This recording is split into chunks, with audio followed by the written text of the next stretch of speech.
smoke another to the face, yeah. She wanna stay. Singing to your bitch like I was Drake, yeah. Don't just try to tell me you love me. Can't keep it real if you really don't trust me. Come with a real, you here been the front, so you get my meals. I'm gunning for the money in the bank. Coming with a dank, scrolling that tank, rolling with the gang. You sick and I on the sideline tripping. I go to the hole with the rock like Pippin. Yeah. I'm okay. What up, though? And welcome to the Woodward Heavyweights. Woodward Heavyweight, singular. In the middleweight. Middleweight? Yeah, we'll go with that. I feel like you bumped yourself up a weight class. Dude, I ate a ton of food today to prep for the show. That is true. They're commenting about a sub in the chat already. Yep. What up, though? Welcome back to Woodward Heavyweights live on WoodwardSports.com. I'm your boy Eazy, joined by my guys, Jeff Iafrate. I'm so used to saying Spin More Rex, I almost came out. Filling in for Shout Spin out to More Spinny, Rex. by the way. Shout out to Spinny. Shout out to Papa Rex. As you guys know, Spinny's taking care of his pops. Pops has had some surgery. We have TD Fletch in the TD booth today, man. I appreciate you for coming in and filling in for us, man. Thank you. I'm happy to be here. It's going to be a fun night. Hell yeah. And making his Woodward Heavyweights debut, which is actually kind of crazy. I've literally wanted you on the show multiple times at this point. But my guy, I don't know how to say your last name, so just Noah today. Yes. Yep. That's me. Yes. I'm Noah. You don't have to pronounce my last name. How do you say your last name? Walbrecht. But I don't even know if that's right, if I'm being completely honest with you. For real? I don't know. It's a lot of words. What nationality? Letters. What nationality is it, do you know? I think it's Belgian, I want to say. It's like I don't even know how to do a Belgian accent. I don't know. Wait, what? Is that you? What? Nah, that was me. Try to go Belgian off the top. That's hard to do. That's hard to do. I feel like that's like a Wario accent. Wario. Yo, Jeff, thank you for filling in today, man. Oh, dude, it's a pleasure. Did the morning show today. Long day for you. Hey, it's all right. I love what I do, man. It ain't work if you love it. And I have a lot of fun doing what I do, man. Blessings, honestly. Yeah. And today I'm excited. It's my first time filling in. I was supposed to fill in already for you. It was supposed to be me and Spencer on Halloween. Yes. I was unable to do it, but today we got it done, man. I'm excited. And we got a UFC card. Lions play this weekend. Pistons play tonight. Plenty to talk about. Ben The Bane Davis joined the show in the second hour. We're going to talk some UFC 281s. For all my Woodward Heavyweight listeners who enjoy the UFC, we're diving in today. Jeff and I, this is actually kind of a full circle moment. We kind of started Woodward around the same time, like you and I. And I remember back when you were intern. I'll never forget. I was still TDing for the hook, and you came in. I had a friendship with your brother beforehand. Taylor. Or I'm sorry, Tanner. Sorry, we'll roll with it. But it's kind of. It's our first show together. I mean, we had the one show with Joik, but this is our first one, like just us two, which is dope. Yeah, me, you, Joik, we held it down. I remember we had the Russell Westbrook debate with Joik. Did he say it'd be a great fit? He did say it'd be a great fit. He did Shout say out to Joik. And then now it comes full circle. Now we get 100%. to do a show together. We're gonna have a lot of fun. You know what? Like, is weird when you do the shows like with the athletes, so the guys that actually played, because like Joik didn't play NBA, but he was a damn good like basketball player. He played with Wilson Chandler. Back at Benton Harbor High. Like, they're like a dog ass like basketball team. They're ranked in McDonald's championship, whatever. But like, it's hard to debate them because they played and they played with the pros. But it's just like, how did you think that was gonna work? Russ and LeBron? Like, no, that was never. And that's the problem too. Is with Rob Pelinka. The Lakers are a disaster. Number one, but number two. To let LeBron, and this is what frustrates me, because call me a LeBron defender all you want. Yeah. The one thing I will say is people say, well, LeBron asked for it. Well, you're right. But it's the general manager's job to say, no, that's not a fit. Yeah, Historically, here, listen, Rob, I'll be a general manager for the Lakers. Historically, LeBron has won with what around him? Shooters. Thank you. Pew, pew. What do the Lakers have right now? Zero shooters. I think they're the worst three-point shooting team in the league right now. So, hey. Shout out to Rob Pelinka. Shout out to Genie Bus. Great job. How do you let that happen, dude? I know. How do you head into the season and let that happen? I know. They got Matt Ryan, my boy. Yeah, Matt Ryan. Shout out to him. He's starting. So. Shout out. Speaking of shooters, one of the Detroit Pistons get one of their shooters back tonight. Alec Burks making his Detroit Pistons debut. I see Pistons Twitter. Everyone's like freaking out about it. But to be honest with me, let's be real about it. He's kind of like, I'm not saying he's a bad basketball player, but he's not like elite. I mean, we'll get into it, like full expectations of like what he'll bring to this team. Right. You got Pistons within the second hour. What were you going to say, though? I apologize. No, listen, I mean, he's not elite, but he's someone who's a double-digit scorer. He's close to 40% from three. So this bench is so bad. The fact that they have to play Diallo, Knox at times, Corey Joseph, this will allow a little more flexibility on that bench because, my God. Yeah. And as soon as you saw the stat, too, the best lineup in the NBA right now is that starting five. The most points scored. Most points scored. Yeah. Not best starting Spinny lineup. debunked that. Thank God. Bryce did it too. I don't know if you saw. It's because they played the most minutes. They played like 40 more minutes like the next lineup or something. But think like about that. the fact that they need to play all those minutes. Like, exactly. It speaks to your bench. So Alex will at least help with that, with depth. Yeah. And Bagley's questionable. We'll see. Cade questionable, too. Cade questionable as well.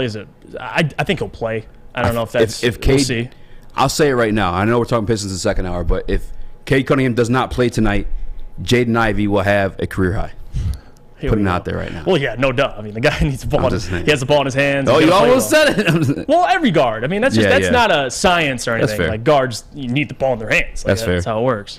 Husso got last night for the Red Wings. I know that's like been our savior this year for the Detroit Red Wings. Yeah, that third period. Oh my God, that's like when I started watching it too. I had to stop at beat ups to watch the game because Thursday Night Football's on Amazon now. Yeah. So I was like, until late, put the Wings on. It was like 2-2. Oh my God! After that, it was a massacre, dude. It was crazy. It was funny. One of my boys stopped by, and for a second I'm watching. It's the second period just ends. It's 2-2, and I'm chopping it up with him. And I look away from the TV screen, and I look back, dude. We're down like 4 goals. Like it's like 6-2. I'm like, all right, we're turning this thing up. We're done. Yeah. And you know what? I talked with our guy Mike Gentry. He covers the Red Wings, by the way. I do Jeff and Gentry with him. I was talking to him, and he was a little frustrated that Husso was still in the game. But that's kind of been Lalonde's MO all year. Like, this is the second time now the Wings have allowed 8 goals in a game. They did it against Buffalo, I think it was a week ago, if I'm not mistaken. About a week ago! And they pretty much just left net out there. Like, they're just like, hey, have fun out there, bud. Last night, too, Husso. Yeah. If anything, that's the one guy in the team whose confidence you don't want to break. No. I'm not a big hot guy, and even I'm like, hey, when we were up to 6, I'm like, get this guy out of here. Like, what are you doing? Yeah. He's getting murdered. No, Mike, he said he was down there and people were scooting out of those seats like late in the third. I don't believe it. It pisses you off because like once it gets like 6-2, like, you're not coming back. You know you're not coming back. Right. And it's funny because I went to the Wings game. This was last year. This is not Lalonde. This is Blashill. And they lost the opener, and it was a shootout with Tampa. And they were down like a couple goals, and they fought their way back. But it wasn't that. And if you're watching the game, the Wings actually didn't play that bad. They fought. They competed. But just overall, that third period was a meltdown, like a straight meltdown. And after that, 8-2. And now, like I said, second game this year, they've gave up 8 goals, which, is it better as they've been defensively? Like, this stuff you don't want to see. 8 goals. Sider's a little bit slow this year, too, they're saying. Yeah, Sider's coming along a little slow. As much as, like, this doesn't correlate at all, but what it reminded me of last night, remember the situation? Did you watch the DMAC documentary, the 30 for 30 they did there in town? I did. Remember Patrick Waugh before he left, wherever the hell he was before? I don't remember the team specifically, but he had a game like that where he's got. It was like putting up 8 goals on him, and the coach left him in. And after that, he was like, I'm either retiring or like get me off this team. It's one or the other. Right. And obviously, Husso, I pray he's not at that point yet, but I hope that doesn't break him for the season. I'm not as familiar with hockey to be worried enough that that's a thing. It's funny. That was Montreal too, with Patrick Waugh. Yeah, and it's funny how that works. It's frustrating. I bet for Husso, it almost feels like you. It's kind of like playing basketball or playing any sport. Let's say you're playing basketball and you can't hit a shot to save your life, and you're still out there. It's like you're helpless at that point. It's kind of like Cade against the Celtics. If you're watching, he's struggling, and you could just tell the look on his face throughout that process is like, you know what? Nothing is falling. Like this, It's like you feel helpless, and that's how Husso felt last night. And it's not all Husso. I mean, it was the team's defense too as well. They're turning the puck over, especially in the third period. But it is what it is, man. Crody, turn me up. Really. Got the band coming on. Happy Veterans Day to all the vets that served for us. Shout out to the veterans, man. Shout out. I know Mike, my guy Curtis Steele. Those are 2 vets that I look up to, and shout out to you guys. Today's also going to be a Jaden Ivey intervention, which we will get into in hour 2. But before then, yesterday a flannel Sam was in your chair, and I should have started right away with this one. It's actually the very first thing on the sheet. I don't know how I did it. The seat is still hot from yesterday. Like this man was hot. The Tyrese Halliburton stuff, my God, Sam. I had to call you after the show. You did. I was actually texting you during the show. I'm like, Jeff, call in, Jeff. Yeah. Call in, Jeff. I missed it. I'm mad. I was napping. You called me. I woke up. I'm like, what? And you're like, man, Tyrese or Cade? I had to plead my case for you. Yeah. I tried my best. Is there a conversation to be had, though? Because once we pulled up the numbers, and there's only 1 year like age difference, too. Yeah. Halliburton's 22, Cade's 21. I mean, I'm obviously on the side of Cade Cunningham, but like... Right. And Cade's had a year less in the league. I mean... Yeah. And so one of the things... Because obviously Halliburton should have been the pick over Killian, but if that situation happens, then there's no Cade. So that's how it came up. That's how the conversation came up. It's basically... And that's why Sam asked me this today. He looked at me, and feel free to comment, guys, below. He looked at me and goes, you know what, Jeff? And this is typical Sam Flannel. Would you rather And I'm like, oh, God, here we go. He goes, would you rather have Tyrese Halliburton and Scotty Barnes or Cade and Jaden Ivey? I'm like, Cade and Jaden Ivey. Like, just because I feel like those guys individually, having a backcourt like that, man, especially historically how teams have won in Detroit, what those guys' ceilings can be, the potential, I prefer those guys. But again, it's all your own taste. If Sam Flannel feels that way, he feels that way. It's his opinion. But Noah, I just disagree. How do you feel about it? I mean, personally, I don't think there's really any debate. I think. Oh yeah, Noah. Dude, I mean, talk to him. Cade really has a much higher ceiling. I mean, Halliburton he's there, but he's been in the league a year longer. He's probably stunted more or less in Sacramento. Yeah. I mean, because he's running with Fox, and that whole situation is just kind of a trash heap in itself. But now he's got kind of his own team to run. He's got some players around him that kind of fit. Yeah. I mean, he's in a better situation, I think, as Indiana is like got a little bit more players, but Cade has just got a higher ceiling for me, so I wouldn't trade or pick him over it. I still can't believe. Think about it. Sacramento traded him away, got Sabonis, and they took Davion Mitchell, and they really thought Davion's a nice little player. Yeah. But they thought Davion would fill that void. It's like, nah, dude. Tyrese is that dude. He loves Sacramento, which again, they got Davion after the trade or at the following draft. Or, like, they drafted Davion. He was kind of the replacement. Like, we're gonna get Sabonis. We have our young guard. Because they got him before. Yes. Yeah. That was like his time to rise up, and he's a nice player. But dude, name a dude who loves Sacramento. Tyrese did. Did he? Yeah, he cried when he was traded, dude. Did he really? Yeah, wow. He cried. Like, what's his ceiling? Do you think he gets like much better than what he is right now? Because he's already. I mean, it's only 12 games into the season, but he's already kind of 21, and I think 9.8 assists a game. Yeah, and that's nice. He's 45% from three. That's when the conversation brought Flynn and Sam. I was like, oh, that is nice. He's only a year older than Cade, but when I look at him, I felt like that was kind of it. I don't know how much higher from there it got. Yeah, and Tyrese, one thing that he has going for him, I think personally, dude, he has such a high basketball IQ. Like, that's something. He's super smart. And again, he spent another year in college, so he came out as a sophomore. And again, you take Killian Hayes. I don't even want to have that conversation. It's said and done. I get it. People get frustrated. But overall, man, I think Tyrese can get even better. Like, seriously. And the fact that Noah already brought it up, but now he has his own team. That's big. Like, with Sacramento, it was never going to be his team. It was going to be him and Donovan, De'Aaron Fox. So, and I love what... this is a great comment. Fox and Tyrese did not fit. I don't mind that trade, to be honest, and that's true. Like, I'd rather trade Fox, though. To be honest, I mean, if I'm keeping it. I mean, Fox is a dog, though. But we'll see. We'll see who becomes a better player. Still plenty of time, but he's a hell of a player. I think he's going to thrive in Indiana. The fact that we have to face those guys, and that's our divisional rival. Our now. division is nasty now. Nasty. It's disgusting. And then obviously we got Mitchell had it in Cleveland now too. They just whooped the shit out of us, and he wasn't even playing without him or Darius Garland. Robert Lopez on the sideline doing I don't know what the hell he was doing. Like, hey, don't forgot the Mr. Roboto. I don't know what it was. They're like, hey, Donovan, Darius, y'all take the day off. We're gonna hold it down, and they beat us at home, I believe. Was that LCA? At LCA. It's all right. It was mad embarrassing. It's all right. Not a fan of that one. But all right. I'm with you, too. I would take Cade over Halliburton. Over Halliburton. And shout out to Woodward Sports Chat, too. Yesterday they were clowning. They were talking about Halliburton sounds like a special kind of fish you'd order at like a restaurant. That's fast. Or like a bird you see. Seafood. Like, the Halliburtons are beautiful this time of year. You know? Give me the Halliburton. Yeah. Some fancy stuff right there. May I have a salted Halliburton, please? We're getting to that one. And of course, you guys know, I'm only saying, I swear to you, I'm not a Jaden Ivey hater. And I'll defend you there. I'll defend you. I appreciate We've had you. conversations. Yes. This guy does not hate Jaden Ivey. Now, you have your preferences like most people do. Yeah.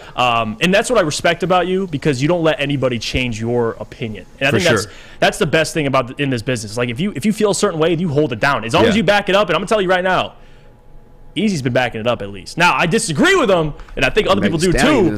But it doesn't mean we should crap on you for your opinion. Like, it is what it is. And we'll talk about it. I can't wait. 100%. I know a lot of people looking forward to that. But beforehand, can you tell us about Big Frog? Oh, I got you. Because listen, y'all. You can get a free Woodward Sports t-shirt all month long at Big Frog and Novi. Just stop in. Tell them we sent you, and they'll print one out for you on the spot. So go to Big Frog and Novi today. Get your free t-shirt, or you could visit them online at bigfrog.com/Novi.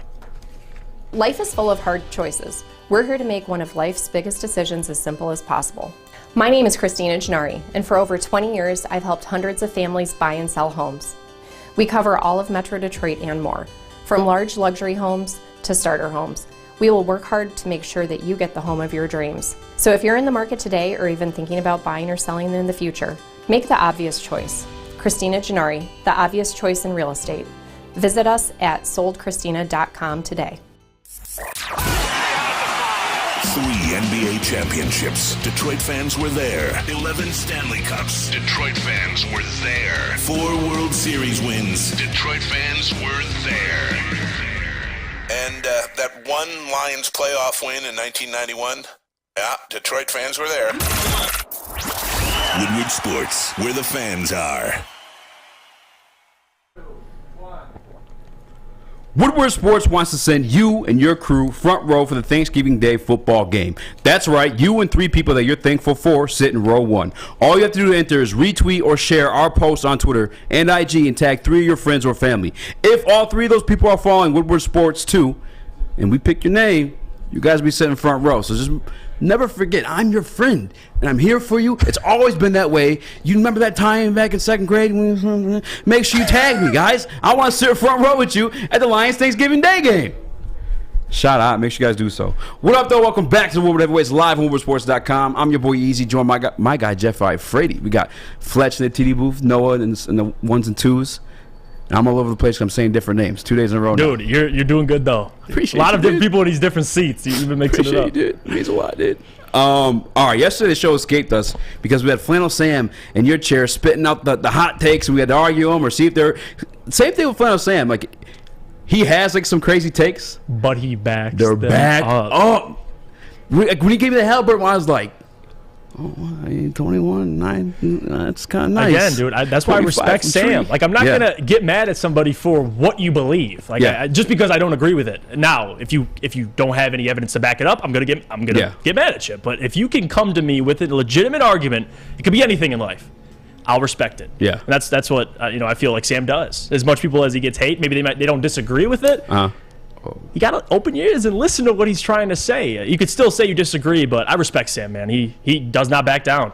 Real quick, I do want to talk football because it evaded us yesterday. But I guess what is the reason? Like, what is the argument for Cade over Halliburton? I guess, like, out of your, from your side. Well, for me personally, I just feel like he has a higher ceiling. That's just what I've seen so far. I think for Tyrese in college, spent 2 years there. Cade 1 year.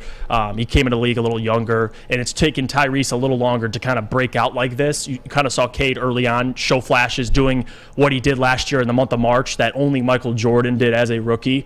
Which, again, that's impressive.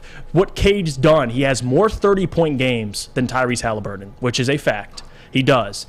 And I think it's recency bias because Cade, shooting-wise, has been struggling this season, which, again, points-wise, like you've seen what he's done against teams lately at halftime. Now, he hasn't scored as many in the second half, but he's been on a tear. And I just feel like when it's all said and done, he's going to be a much better player. I like Tyrese a lot. But with Cade, I just think he's more versatile as well, which is very important. I mean, Tyrese is a 1 or a 2. Cade, you could play 1 through 3. He could guard multiple positions. And I just think Cade, I don't know Tyrese personally, but from what I've seen out of Cade, that's a franchise player. And he brings everything. Leadership. He checks every single box. I don't know enough about Tyrese personally to know what he brings, but I just like Cade better. I think when it's all said and done, you're going to look at the impact Cade's had in his career and the impact Tyrese has had. I just think I'm going to lean Cade when it's all said and done. So personally, I lean Cade, but they're both great players. Yeah. That's just how I feel. All right. I respect it. I had to hear somebody's argument because I was stuck with Flannel yesterday, and I don't. You gotta let me get your league pass password or something, dog, because I don't have league pass this year. and I was like, damn, I kind of want to watch Tyrese now. Yeah, no, you got to. All right, man. I know you did this topic on the Morning Woodward Show. Shout out to you and Adam. You guys do the Morning Woodward Show Monday, Friday, 8 to 10. But Justin Fields has been on tear. We kind of got into it a little bit yesterday, and I didn't hear your take on the Morning Woodward Show, and I apologize for that. But actually, we kind of talked about this in the back. But for the people listening, do you think the Detroit Lions can contain and slow down Justin Fields? Because my man is on a tear. He literally just broke Mike Vick's record. He's second in the league in rushing for quarterbacks. And he's been a dog. He's becoming more efficient, too. Well, I'm going to tell you one thing, man. Over the last 5 games, I've read this stat because I was doing my homework. I wanted to see because you listen, I don't watch every Bears game, but you at least see what Justin Fields has been doing, and you'll check the box scores. The last 5 games, man, he's 8 touchdowns, 2 interceptions, He has last 3 games, he has 104 passer rating. I think the last 5 games, like I was talking about, he has 400 rushing yards in the last 5 games. Dude. Think about that. 3 touchdowns. Like, he's been got to give credit to Luke Getsky too. I mean, for what he's done, the OC for the Bears. Yeah. You could see the adjustment. Like, early on in the season, Justin struggled, kind of like last year, and then the last couple games, they've utilized him just differently. More quarterback runs, quarterback draws, allowing him to get out of the pocket. They kind of forced him to be a pocket passer, which I didn't understand. Yeah. For a guy that ran a 4.4 in the draft, like, dude. Anyway, Bears last couple games averaged 30 points. They've looked good, man. Yeah. And again, you trade for Chase Claypool. It didn't really have that much of an impact last week.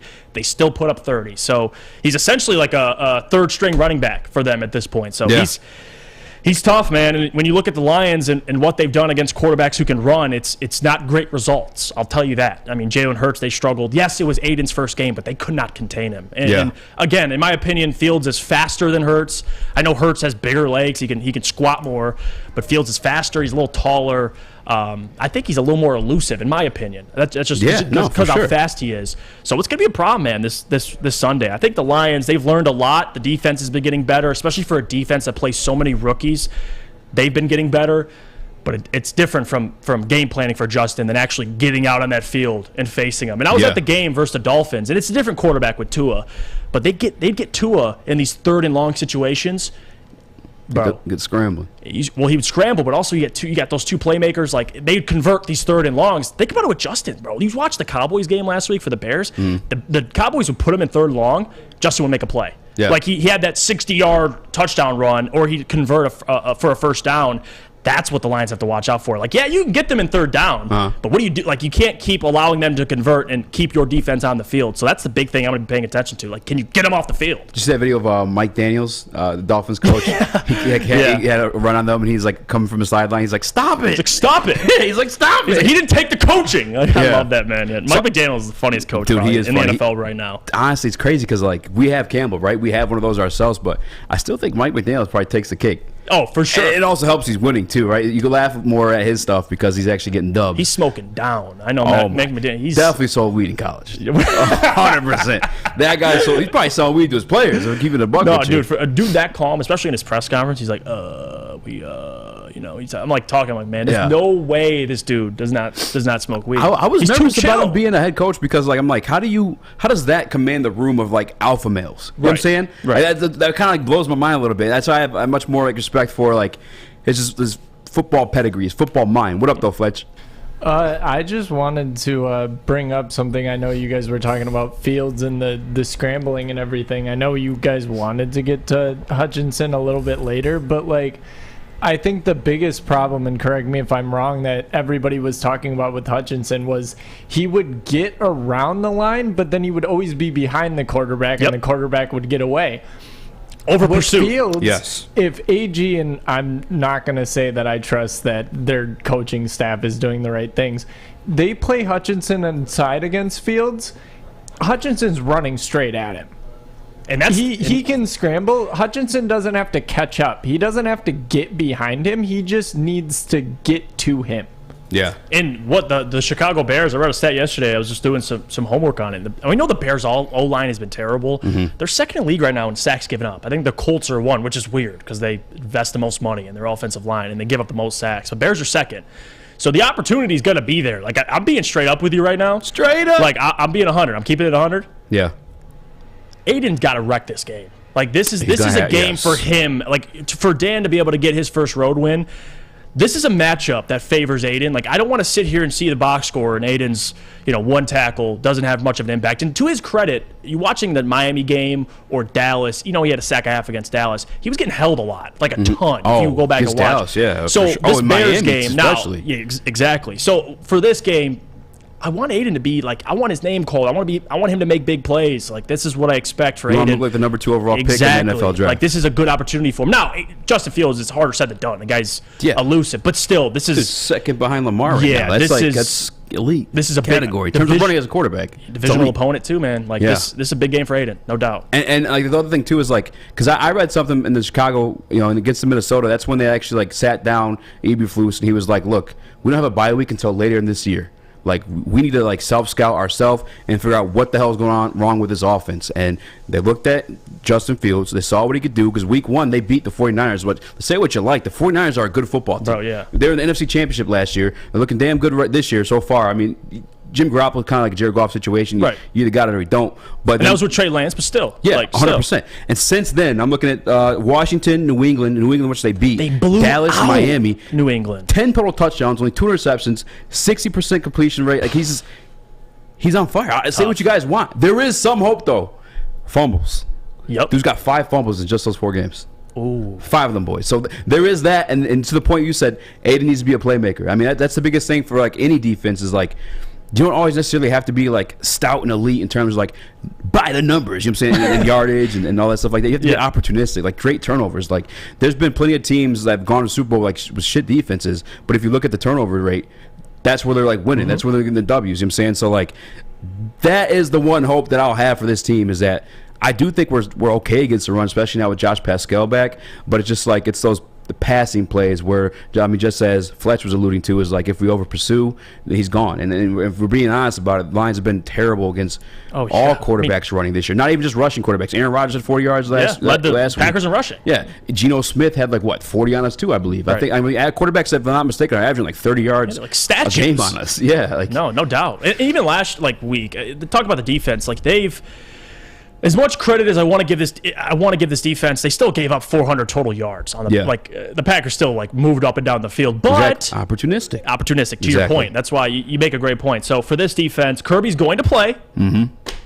Let's go. Yes. Kirby's playing. Yes. 2 forced fumbles, 2 interceptions, and you talk about the fumbles, baby.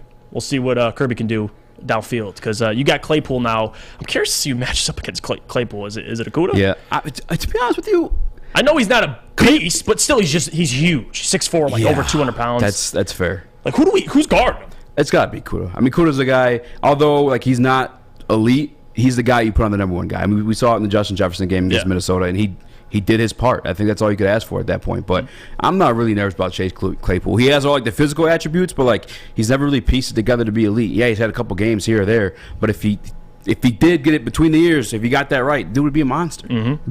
They call him Maple Megatron, right? Or Mapletron. Yeah, Mapletron. He's Canadian, right? Mapletron, which is disrespectful, by the way. Completely disrespectful because he ain't we ain't even using Tron in any name. Yeah, I actually and to Mooney too. Mooney's actually, and the funny part is Mooney in the beginning of the season he's been struggling, but as soon as he get Claypool, he plays well. Like, and Braylon's always talked about this. It's much easier to be receivers. to be a 2 than a 1 because if you're a 2, listen, all the attention. If me and Eazy are on the field, Easy's the 1.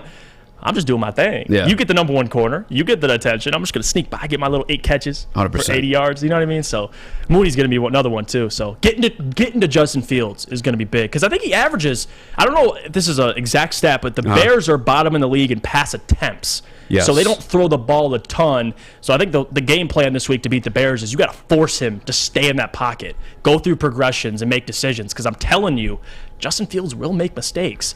You just can't allow him to run all over you and play Madden, just have fun out there. If he does that, I'm going to be depressed, Jeff, and I'm going to need some SMA in my life. Where can I find these guys? Dude, I got the place for you. Listen, Lions fans, things go wrong on Sunday. I got the place for you. It's SMA.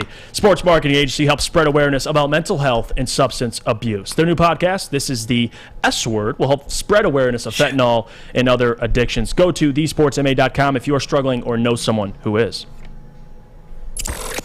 Thanksgiving is all about family and friends. That's why Woodward Sports wants to send you and your crew front row for the Thanksgiving Day football game. Easy there. Hey, it's Thanksgiving. Shouldn't you be in Detroit losing a football game right now? That's right, you and 3 people that you're thankful for sitting in row number 1. So close you can hear the action, smell the excitement, and taste the glory of Detroit football. All you have to do to enter is retweet or share our post on Twitter and IG and tag 3 of your friends or family. If all 3 of those people are following Woodward Sports too, and we pick your name, you and your crew will all get the best seats inside Ford Field. So hop on Twitter and Instagram and tag your crew. And we'll see you Thanksgiving Day at Ford Field. Brought to you by Lady Jane's and Custom Health Centers. At work and at home, we're there with smarter security solutions. featuring complete automation with customized alerts and more. For over 90 years, we've been the company that's been counted on to protect what matters most, all with personalized service and care.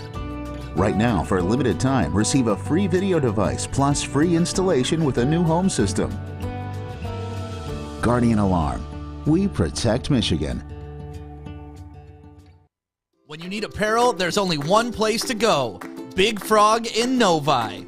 With no setup fees, no artwork fees, no minimum, and a 24-hour turnaround, you can have your whole team outfitted in no time. Embroidery, direct-to-garment, vinyl, and screen printing, Big Frog has it all in all the styles you want. So whether it's a sports team, fundraiser, school event, or corporate needs, Big Frog is your one-stop destination. Visit bigfrog.com/Novi or call 844-4-BIG-FROG. We are the network for Detroit by Detroiters. Welcome to the Woodward Sports Network. If you want to be better than Jared Goff, I got the place for you. It's Fulling Warehouse in Hamtramck because it is the home of the original football bowling game. 2 to play for $12, the unlimited open play. Or you can pay $120, get you and all your homies. Come up to Fulling Warehouse and chuck the rock. All right, $2 Mr. Beer Machine, full bar. You can check it all out. FullingWarehouse.com. What up, though? Welcome back to the Woodward Heavyweights live on WoodwardSports.com. I'm your boy Eazy, joined by my guy Jeff Iafrate. We got Fletch in the TD booth. The big raccoon. Noah Wabrack, whatever you said it in the ones and twos. Appreciate you guys for filling in. If you guys don't know, young Chris, artist formerly known as Young Sus, he's down in Chicagoland having a good time. He actually might go to the game Sunday. He's in Chi-Town. Yeah, he's in Chi-Town having a good time.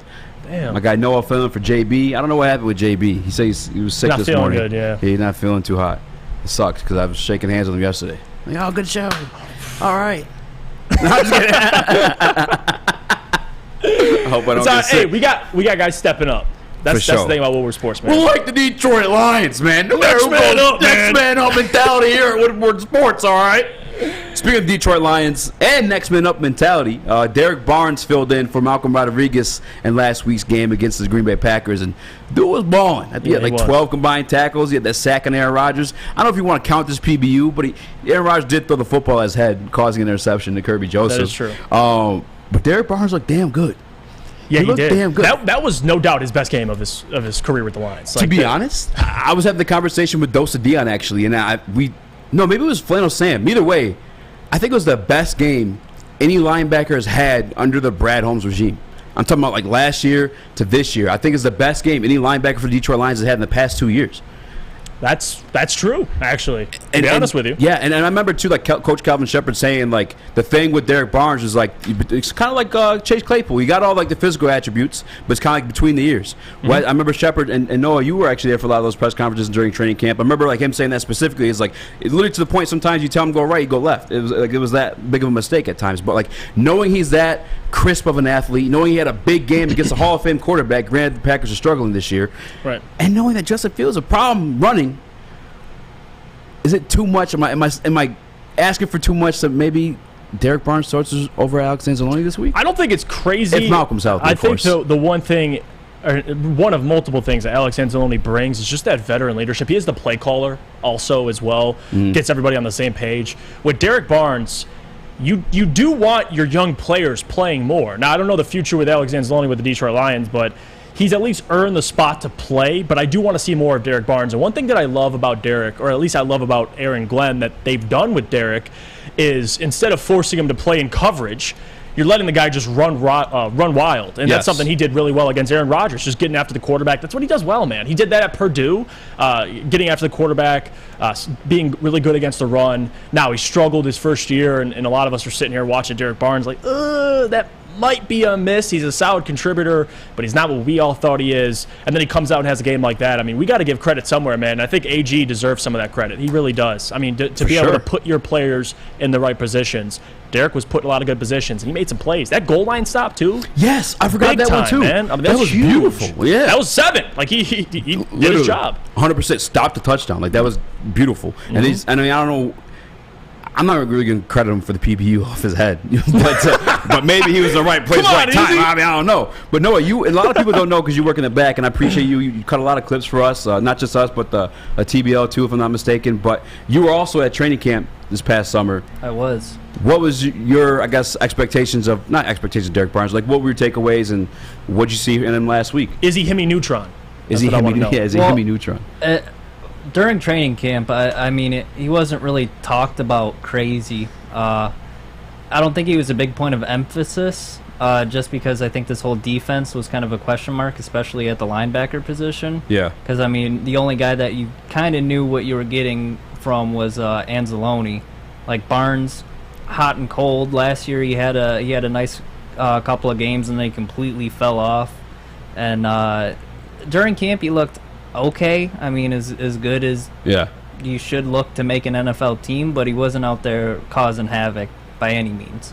Knowing Justin Fields is a problem, like would you start him in this game over Anzalone just to have an athlete out there in the field to stop a running quarterback? I mean, this year the second best running quarterback in the league, and against that offensive line too. Yeah. My gosh. I mean, I think so. I think after the week that he had last week, if that's like a real improvement and something that he can build off of, and the coaches are seeing that in practice, there shouldn't be any reason for them not to start him over Anzalone. But the thing is that Anzalone brings like intangibles. A cerebral. Like he's not going to go out there and make a huge play, but he's pretty much telling all these young guys around him kind of what to do. I mean, he's been in the league for 6-7 years now, something like that. Yeah. He's been around the block, so he like that's kind of a guy that you need out there, or at least maybe in a headset or something. But you're not really looking at a whole lot of production out of him. You're just kind of looking for what he brings communication-wise, leadership-wise. And I think people talk also about bridge quarterbacks. There's also bridge other players. I think Anzalone's a bridge linebacker. Like he's not starting on a lot of other teams, but the fact that he's doing it for the Lions just kind of shows the lack of talent they have currently with his defense. But we'll see. I think Barnes deserves the opportunity. I mean, against this offensive line that can't protect anything, I mean, for a guy like that, if he plays, you got to give him more of an opportunity, clearly. But the question is, should he start? I don't know, man. I'm leaning that way. I'm gonna be honest with you. Now, if he can do the job of what Anzalone does in calling plays, and he's good at that, then didn't he win like Nickelodeon's slime MVP or something like that? They slimed him today at practice. Whoa, yo, hey, yo, chill, oh, man. They sliming who? Damn, I'm usually the one making those kind of jokes, bro. Hey, yo. I'm looking at team stats. He is the leading tackler for the Lions this year, but if you watch the tape or just watch the games in general, like. Again, all due respect to Alex Anzalone. I've never been a big basher of Alex Anzalone. No, I've never had his job. I never had high expectations for Alex Anzalone. Yeah. But that being said, he's still Alex Anzalone. He hasn't looked that great, so it's kind of like a why not situation. But I guess things do kind of turn when you look at the injury report and you see Malcolm Rodriguez there with his elbow situation. Because I feel like he could replace that cerebral play caller. I mean, he's always been that since the beginning of camp as well, too. They've said that since he came in during, like, rookie mini camp. It's like, yo, this kid's got it. I think Kelber Shepard, like, specifically said he's, like, almost like a year 3 linebacker, he said, like, mentally. Him say, like, you'd be willing to give him the green dot. I mean, if you remember Hard Knocks, he was like, I don't want to start a rookie. Well, I might have to. I think you might have to. Yeah, that's and my guy. You know what? He didn't play that. He actually didn't play that bad last week, Anzalone. So it's not like he's not athletic enough to make the plays. Is what I'm saying. I feel bad because he's like there, but he's not like. Hey, let's call it like we see it. Like he's got a high motor. You know what I'm saying? No, I mean, listen. We can do a. The tangibles. What's the poll? What's the poll right now? Should the Lions start Derek Barnes over Anzalone versus the Bears? 79% say yes. I mean, that's just how Lions fans feel, man. Yeah, man, I just feel like it's a why not thing. Like if Anzalone's already struggling, why not put Derek Barnes? If you're afraid of him struggling as well, what is the difference in that point? Especially if you know he can make plays like physically. And you'd much rather have a second-year linebacker struggle than Anzalone, who's been in the league for, and to be honest with you, 6-7 years. At this point, I mean, I know that we brought it up the other day. Would you rather do playoffs or let it ride, get a 5th round pick, get it off? 5th overall, yep. You guys discussed the same thing yesterday. What was your answer? I want to win. You want to win? Yeah. Okay. So if you want to win, it's hard though. Because my thing too is like with starting Derek Barnes, if he messes up, then there's your draft. There's your draft stock. But if the goal is to win, who are you starting though, Jeff? No one. Anzalone is like more, you know what I'm saying, between the ears with it. Who am I starting between those two? Barnes and Anzalone, yeah. Given that scenario, Honestly, for me, like the goal is to win the game. And my goal also for this season was player development, right? Yeah. And I feel like that case to start Derek over Anzalone helps with what I want to see, which is player development. And if sorry, I just saw Spencer's comment. Ask Jeff when he got his ears pierced. Okay, you know what? I'm done with this conversation. Are your ears even pierced? I've never gotten my ears pierced. And Spence, I have I seen your 5th grade picture. They were. You had the hoop. No, bro, get out of here. Come on, bro. Listen to the audience. I have a little birthmark on my ear. One ear. Listen, no, chill on me. And Spencer saw it the other day. He goes, man, I didn't know you had your ears pierced. I did not get my ears pierced. I saw your hoop earrings. That's a false narrative. Bro, Jeff, 5th grade, had a mullet and his ears pierced. Don't lie, bro. He had the mullet and the hoop earrings. Bro, the 90s do. He had it all. Dude, up. I did not. Maybe the mullet I'll rock with, but to the point I'm trying to make. I'm gonna roll with Derek Barnes because I do want to see that progression. This is a guy that you see around this team for quite some time, so gotta give him a chance, man. Get him out there and start him. Ryan Lentz in the Woodward Sports Chat says, I saw Jeff at Claire the other day. Bro, I'm done.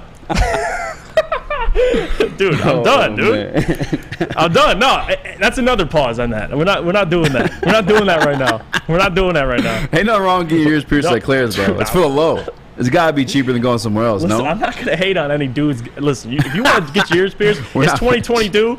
You can do it. But I'm telling you. We're not judging you, bro. I've never. Listen to me. Look at the camera.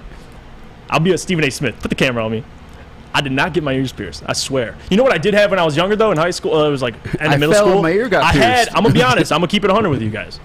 I had the magnetic earrings. Bro, I tried it out when I was in middle school because my brothers had their ears pierced. That was the thing. Double ears pierced. Everyone thought that was like the thing. Everyone, yeah. And I did it, and I had the magnetic, and I was like, yeah, I'm good.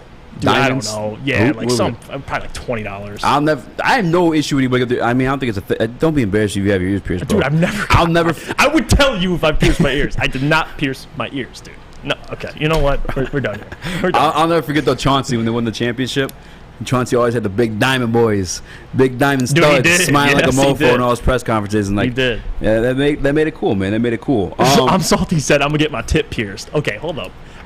How did we tell us about Lady Jane's? You know what? I'm going right to Lady Jane's. Listen, y'all, I got a hat on, but I like to take care of my hair. And for a place, if you want to take care of your hair, it's only a walk away from me, but only a drive away from you. Come to Lady Jane's for an award-winning experience and register for a once-in-a-lifetime opportunity to win a down payment on your dream home, up to $200,000. Lady Jane's open 7 days a week. Walk in anytime. It's wicked awesome. For a limited time only, all new burgers and loaded fries at Big Boy. It's not a Slim Jim, it's the Big Jim. The chili cheese is such a tease. Guess what else is new? The bacon blue. How about upgrading those fries? Chili cheese fries, baked potato fries, nacho fries. What will it be? Satisfy those taste buds at Big Boy. My name is Lee. I've lost 35 pounds on the Custom Health Center program. So the 3 biggest benefits that I've gotten from this program has been I'm not snoring anymore, I have a lot of energy, it's great, and oh, by the way, look at this. No, I'm just kidding. No, I'm just kidding. Call us at 844-789-THIN or visit CustomHealthCenters.com for a free consultation and get started for as little as $5 a day. You have an opinion? Make sure it's seen and heard. Corner, jumper, tweet us, hop on the YouTube chat, slide in the DMS at Woodward Sports on all social media. Looking to buy or sell your home, whether you're a player or a fan, helping you buy, sell, or invest is Michael Phillips' top priority. Being in the game for 23 years makes Mike the number one option for anyone. 23, that's that my MJ number. He's doing it big. That's why he's number one. If you have real estate needs, call Michael Phillips, 313-403-0011. Game on! I don't know how they want you to say that one. What up, though? Welcome back to Woodward Heavyweights live on WoodwardSports.com. I'm your boy Eazy, joined by my guy Jeff Iafrate. We got Fletch in the TD booth filling in for Young Chris, the artist formerly known as Young Sus. We got, I almost called you JB Smooth. We got Noah with the baby voice. Can we told you at break, you got either turn the mic up or speak louder. Let me hear which one you decide to go with. Well, I can do a little bit of both. There you go. A little better. Yeah, you should do an ASMR, Noah. Hi, welcome to the No, okay, we're done. Could you imagine that's how this takes? I think this really started. That's it. Hey, ASMR Sports Talk? It's different. Yo, the funniest thing that actually happened during the break was Jeff actually bought those like dangly earrings that TikTokers got. Bro. And then he does like a score predictions for the NFL every week. And he's like, No, no, that is not me. Listen, go to his TikTok. It's like, bro, what do you mean? I never posted a TikTok. This is false narratives. You're pulling a ball sack sports right now. That's what you're doing. They're verified, so I don't know what you mean. I mean, they got the blue check. You know mark. what? You're right. They're verified. All right, man, we talked about the Detroit Lions defense. It seems as if everyone in the Woodward Sports chat says we should start Derek Barnes. I'm in agreement. Sounds like you're in agreement. Yeah. No, are you in agreement? I didn't even. Yeah. Okay. It's time to talk about the Detroit Lions offense. As much as we've acclimated them for being like a top 10, top 5 all season, they've since fallen. They've fallen from grace. And I understand there's been a couple injuries. Obviously, you got Josh Reynolds. He's out this weekend. Amon St. Brown dealt with his injuries at certain points throughout the season. DJ Chark's been out. And, like, that injury is scary. Like, thank God he was – and I met DJ. He's a cool guy. I met his wife and his kid.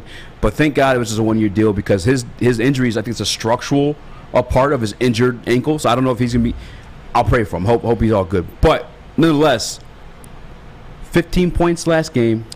Jared Goff, 137 yards. The 2 touchdowns with an ugly-ass interception and a bunch of ugly-ass throws, too. This offense been sputtering, man. I mean, Miami, they showed up then, but they're blanked. They got blanked in New England. Hey, they look bad the week after that.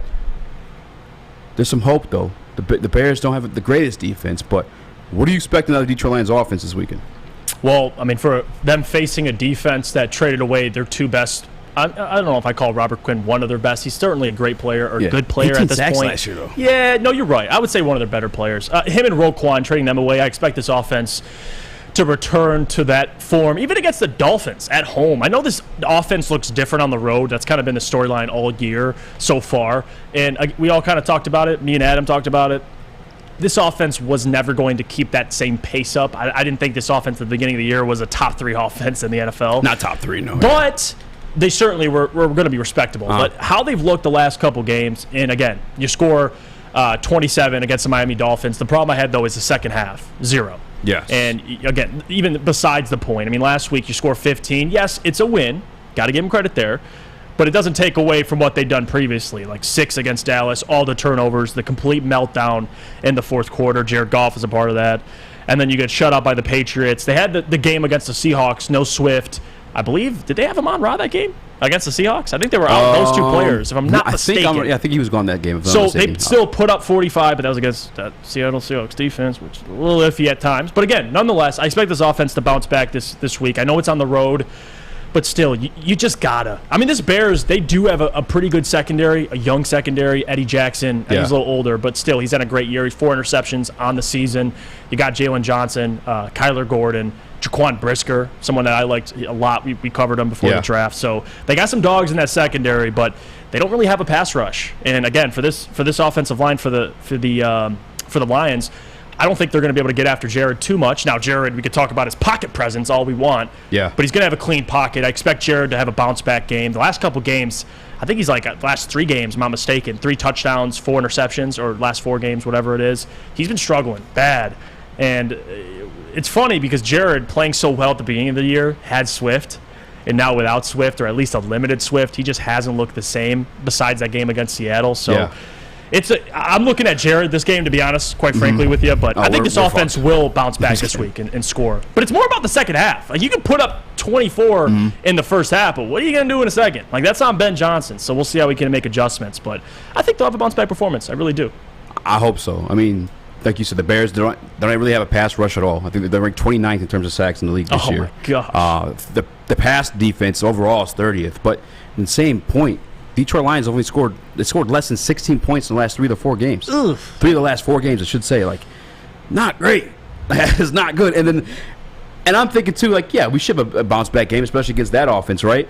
Well, injuries do have something to play with this, and some of them are DeAndre Swift. I think that was a big part of us being a top 3 offense in the league, was like his explosiveness on plays. Like, he truly has that game breaker speed, elusiveness, is like vision, all that stuff. Like, when he's healthy, kid's special. Dude's special for sure. Changes how defenses game plan for you. Exactly. I mean, really, dude, it does. You have to know where 32 is.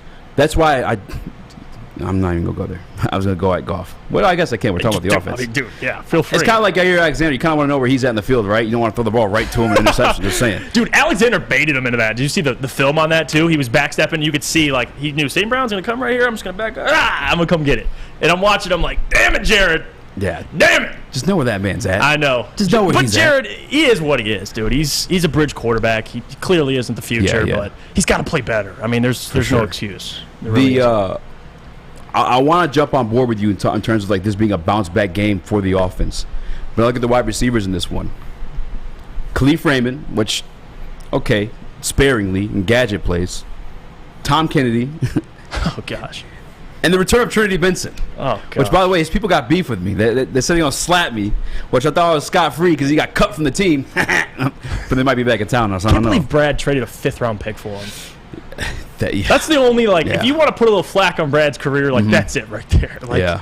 And it's funny enough, they picked him up off their practice squad. He was back on Denver's practice squad. Bro. But nonetheless, these are the receivers that we're going to war with. Kind of has, and by the way, too, like, I was cool with the T.J. Hockenson trade. Like I never thought that like we needed him. He was here, and I never felt like we utilized him enough for him to be here or to like justify paying him the amount of money he would have then deserved as a top 10 tight end in the league. And this year, top 5. But we don't have any more. He was our leading wide receiver before the trade. We have Khalif Raymond, Tom Kennedy, Trinity Benson as the wide receiving core. We need DeAndre Swift back. And rumors said, I think it's Dave Burkett tweeted out that he's actually pissed about not getting as much PT as he wants coming back from the ankle injury. And I love that, though. Shows he's got passion. Dude. Exactly. That was everyone questioned that during Hard Knocks. Excuse me. It was like, why is he so? Which I didn't understand. I mean, I'm not one of those guys that question him, but like you see a lot of people talking like, why isn't he responding the way he should respond? You expect your franchise running back to respond when Deuce was so hard on him. Like that's just his personality. Like we know he has that dog in him. Yeah, he's a quiet guy. But I love that he's pissed off. I do. For sure. Yeah. And knowing that he's pissed off too makes me.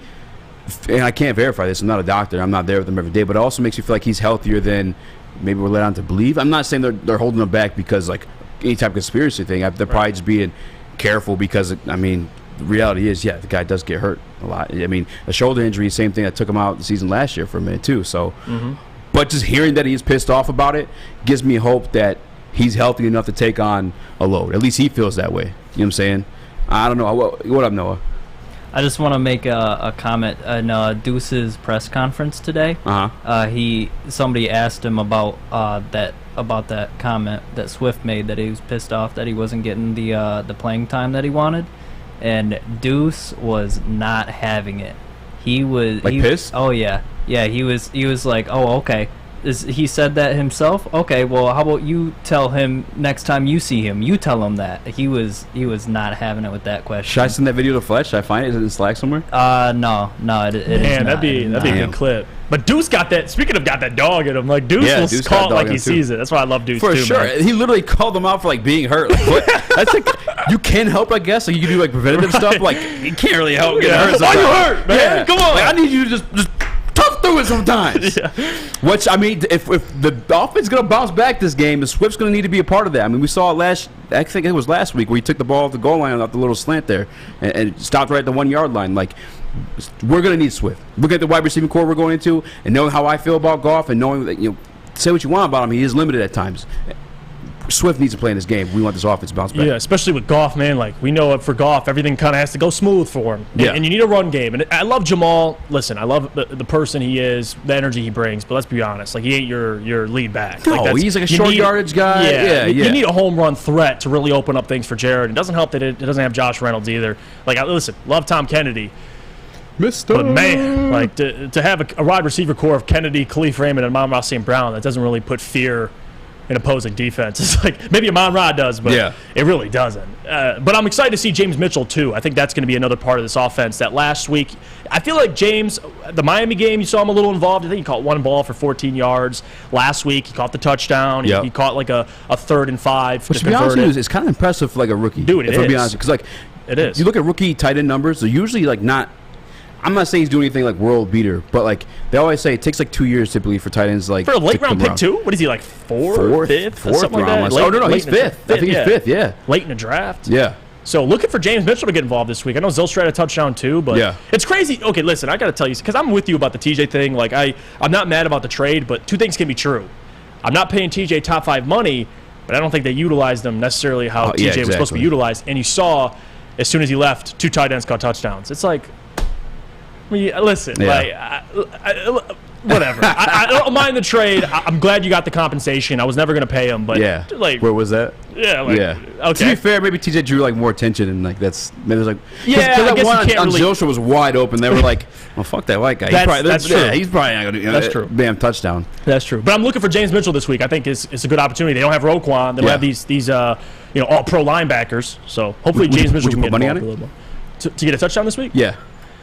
Maybe not, because that'd be back-to-back games with a touchdown. I think you'll get, you know what, I'll say if it's like an over-under, like 35.5 yards or something, I'll go over. I'm taking the over in the game for sure. Yeah, I think James two bad Mitchell, defenses, like what can be good offenses. I mean, the weather I looked it up was like 39 degrees, but there's no snow or anything like that. So I don't think it's too windy either. Yeah. I'll take the over. The over is like 41. I will say this. 41.5. Lions have the 11th best rushing attack in the NFL. The Bears have the 28th worst rushing defense in the NFL, and they've allowed the most rushing touchdowns. Pound the football. Pound the ball. Pound the rock. We got to drink some Cintron before the game, though, to get, hyped up, get into the mood. And as you guys know, you can order some Cintron at CintronWorld.com/Red Wings, where you can find their 6-pack sampler box that includes the cranberry, the sugar-free, and the OG. Guys, CintronWorld.com/Red Wings. It's the official energy drink of the Detroit Red Wings. Make sure you guys check it out. Get energized with Cintron, and let's go Red Wings. Thanksgiving is all about family and friends. That's why Woodward Sports wants to send you and your crew front row for the Thanksgiving Day football game. Easy there. Hey, it's Thanksgiving. Shouldn't you be in Detroit losing a football game right now? That's right, you and 3 people that you're thankful for sitting in row number 1. So close you can hear the action, smell the excitement, and taste the glory of Detroit football. All you have to do to enter is retweet or share our post on Twitter and IG, and tag 3 of your friends or family. If all 3 of those people are following Woodward Sports too, and we pick your name, you and your crew will all get the best seats inside Ford Field. So hop on Twitter and Instagram and tag your crew. And we'll see you Thanksgiving Day at Ford Field. Brought to you by Lady Jane's and Custom Health Centers. Introducing the Planet Fitness Guide to getting that post-workout glow. Step 1, what's your why? More epic energy? Better sleep? Blow off steam? Step 2, join Planet Fitness for just $10 a month and get moving in our clean and spacious clubs. Step 3, bask in that post-workout glow. Join Planet Fitness today for just $10 a month. Join today at any of the 50-plus Detroit area locations. Get a shot up. This is for the win. All of Detroit's sports teams live on Woodward. All of Detroit's sports coverage lives on Woodward Sports. Driving the best in Detroit sports coverage. Meat to meat. The official meat supplier of Woodward Sports Network is The Butchery. You call them right now at 248-682-COWS. It's 2697. Yes, 248-682-COWS. Or you can order online, thebutcherieSL.com. Shipping is included for Woodward Sports customers. Now, I don't remember who it was in the chat. One of you guys said, damn, that does look good. I would like to try it. You can order it. You said it's not close to you. Thebutcherysl.com. I'll actually put it in the chat, because shipping is included. There's no cost for shipping. You get it right to your door. They got The Butchery, meats, eats, and treats, sandwiches, a die-for Wagyu meats, and artesian breads inspired by the legendary Chef Dave. Only the best of the best for our meat-loving customers. An old-school butchery shop from a new-school perspective. It is The Butchery. Shout out to my guy, Chef Dave. That's the homie. And we got some clarity on the Swift clip, thanks to our guy, Jake. Jake says, I just watched the Deuce clip. Dave said the Swift was per Ben Johnson, and Deuce's response was basically, if he is, he should harness that and use it on the field. Yes. Which he's right. I mean, 100%. Look, ball that up and go get 150 against the Bears, baby. Ball up and shut up their ass. What up, though? Welcome back to Woodward Heavyweights, live on WoodwardSports.com. I'm your boy Easy, joined by my guy Jeff Iafrate. We got Fletch in the TD booth, filling in for the artist formerly known as Young Sus, a.k.a. Chris. We got Noah, the murderer, and the ones and twos. Shout out to him for filling in, too. I appreciate you guys. We're having a good show. We're rocking today. I'm feeling good about this. Now, we talked to defense, Detroit Lions. We talked a little bit of offense in the last segment. Now, maybe I should go first, because you already said it on the morning show. I actually don't know what you said, though. Who do you got in the game? I said before the season, when you do your little schedule predictions, I thought the Lions would split with the Bears. Yes, I'm not like Adam. Adam thought they wouldn't win a game. I thought they'd win some games, but I thought they'd split. I thought the Bears would win at home, and then the Lions would win at home. And obviously, in the scenario you're in right now, Dan's never won a road game, so Lions fans are rooting for this to be a win. But in my opinion, I think they lose a close game. I'm going 28, or I'll go 27-24. I think the Bears win at home, and then later in the year, the Lions get them back at Ford Field. That's just how I feel. I think it'll be a close game. I think the spread's a field goal. I'm going to lean that way. I'll take the Bears by 3. He was like 2.5 or something like that? Yeah. Oh, man. I'm with you. I really, as much as you want to look at the Bears, I hate the Bears, by the way. I don't hate a single sports team more than I hate the Bears. And it all goes back to when I was 13, 14, during the Calvin Johnson catch, where Sean Hill threw him the game-winning touchdown, and the rest were like, nah, we just don't feel like giving it to you that day. Fuck the Bears. I know I'm not supposed to say that word, but with all sincerity, from the bottom of my heart, fuck the Bears. However, they have the recipe to whoop our asses, and I can't deny it. We are awful against all quarterbacks when they run. I'm talking Aaron Rodgers, Geno Smith, guys that aren't usually known for running. Now, can Aaron Rodgers scramble a bit? Yeah, in his heyday, he's 38 years old, and they're 3-5. He hasn't been running that well this year. That's not his MO, but he led the team in rushing yards last week. 90 yards from Jalen Hurts. Justin Fields is only behind Lamar Jackson by 30 yards, and they just started implementing designed runs for him. Yeah, that's scary. That's a problem. It's truly he had a problem. The most rushing yards in a game over Michael Vick, didn't he? Yes! He beat Michael Vick's rushing record, and they're at home. It's just not looking good for us, guys. I'm sorry for my Detroit Lions fans, and I'm telling you, I hate the Bears. I want to win this game. I'm not lying to you, but I just don't see it. I can't. Our offense is driven by execution. Execution that's led by Jared Goff, who is, in my opinion, mid to good. He can be good, but it's never consistently good. It's like he's just floating all around. Yeah, it's he's exactly good, and then he's completely ass. 100%. And then the fact of the matter is that the wide receiving core he has to throw to, again, I know it's Ben Johnson. He looked different under the tutelage of Ben Johnson once he took over the reins last year. Right. Khalif Raymond, Tom Kennedy, and Trinity Benson. I'm not sold in that wide receiving core. I know the Bears don't rank well in terms of their defense as well, but it's Jared Goff, and he's in the Windy City. And mind you, too, I am afraid of Justin Fields running the ball on us, and I'm going to have to look up the numbers for this, but he made his debut against the Lions last year in Chicago, and he fucked us up. All right, it was bad. That was actually the dick fumble game. I don't know if you guys remember that. Remember Jared Goff called for the snap and just hit him right the gonads? Yeah. I just don't see it. I really don't. Unless our defense is, uncharacteristically, they held the Packers to 9 points last week, which is true. But our offense, again, our offense is built off execution, led by a guy I'm not sold in. Their offense is a little bit of execution, but they also have that if some shit goes down, Justin Fields could take it to the crib for 60 yards. And that's the thing. The difference is the Lions on 3rd and long, it's about execution, to your point. The Bears on 3rd and long, you can go a little off script with Justin Fields, and he can make some things happen. So I don't blame you. What's your final score, did you say? Oh, do you know what the over-under is? I literally just said off the top of my head right now. It's a little higher actually. It was 41 this morning. Okay, now it's 48.5. Because they were listening to the show. They just listened to that rant. Oh yeah, no doubt. Yeah, it's 45. That's pretty high. 48.5. Excuse me. 48. Damn. A little higher than I thought. Yeah. Earlier it was a little lower, but it's higher than D-Mac. I got no lies detected. I still might take that because the Chicago Bears are averaging 31 points since they started implementing the design runs. There's 30 for you right there. If the Lions at least put up 20, which again out of the last 4 games we've only put up over 16 3 times, but we'll see what they do in the second half too. Give me Lions 21, Bears 28. 30. Okay. I don't know. Touchdown game. That's probably doesn't hit the over. I'm just saying numbers though. But right. Yeah. You think it'll be a touchdown game?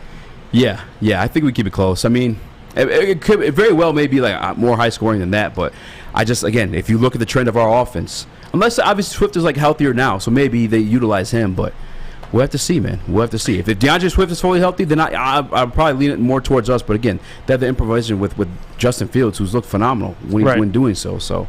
I'll put my money on the Bears, and I'll probably take the over as well. And not to change topics, but this is breaking news per Mike Curtis of the Detroit News. Cade Cunningham left shin soreness, will not play tonight against the Knicks. Marvin Bagley, the third right knee, has also been downgraded to out, but Alec Burks is available and will make his Pistons debut.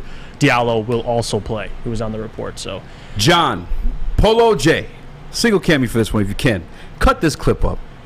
Jaden Ivey will have a career night tonight with Cade Cunningham out of the game. I know it's just natural because there's less people to share the ball with, but I've said this before the draft. He's got it. I've never said he doesn't have it. Yeah, he has the sauce. It's just I don't know how I feel about the two. They need the ball in their hands to make stuff happen. They do, and that's for any player. Right. But tonight, that kid's going to ball. Yeah, I'm with you. I mean, he has a chance to certainly have his best game. I mean, Cade, this is his first game without Cade playing. So he's got the opportunity. And just like most guards, obviously, if you have the ball in his hands most of the time, which, again, even with Cade out, I don't think it'll be strictly all in Ivey's hands. But certainly he's going to benefit from it. The question, or at least the thing they've been struggling with is, for two young guards, there's a famous saying, if you want to lose games in the NBA, play young guards. That's how it works. Yeah. I mean, these guys have to be able to gel together. But I can get behind that. I don't know what the overs are for Ivy today on FanDuel or on my bookie, whatever you're betting on, but I would lean the overs on some of these things, especially the points. I can see Ivy having a breakout game. Oh, yeah, but it's against that Tom Thibodeau defense. Though. Don't let They're me. scrappy. Oh, that is very scrappy true. over there. So that's very true. We'll see. I feel like the Knicks always blow us out, man. I feel like they always. Well, blow apparently us out. to Nick Leach, he said they blow our. Well, yeah, come on now. Yeah, he said they'll blow our back out. I'm like, wait, hold up, Nick Leach. What? Can you rewind for a second? I'm not going there. One more again? But hey, by the way, just want to say this too. I'll be at LCA tomorrow for the Celtics game. If any of you guys are down there, come say hi, man. I'm excited for that game. Even though, hey, listen, it's not about the result. It's about going and watching the young guys play. Hopefully, Cade plays tomorrow, but we'll see. That is actually the one cool thing. Like beforehand, if Cade was out of the Pistons game, we've only had him for a year. Right. But it was like, I'm not probably going to watch tonight. With Jaden Ivey now, it's like you can still watch, be entertained. Jaden Ivey's no doubt special. He's Showtime, man. He really is. But 4 more minutes of Lions, and I promise you guys we'll talk Pistons. And I want to get Noah's prediction because Noah actually covered the Lions this past summer during training camp. He's wrote articles. You guys check them out at woodwardsports.com. What is your prediction for this game? I'm going to go 24-20 Lions. Oh, I like it. I would like it. 20. You think you're holding them to 20? Yeah. Yeah. Both teams running the ball, lower scoring game. If I'm being completely honest, I know Justin Fields had his breakout game, and he's been. Cody turn you up. Dude, he's doing good. Good for him. But he's still Justin Fields. Like, there's pretty much a non-existent pass game with the Bears. In all honesty, they have 27th in the league. Yeah, in the beginning of the season, it was dismal. I think I was writing some power ranking stuff, and I remember I celebrated the day that he finally threw for over 200 yards or something like that. So they also don't really have receivers to throw to as well, though. So I mean, I feel you, and that's the truth of the matter. But I just don't know, man. Our defense. If it looks similar to last week, sure. But as Jeff said too, they did have almost 400 yards of offense. The Packers.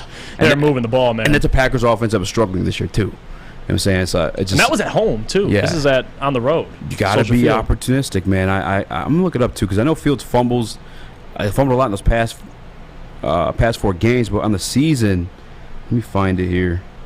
I want to say it's it was up there. Yeah. That's the one thing. I mean, you got Goff and Fields, 2 guys that cough up the football. I gotta find it. Here we go.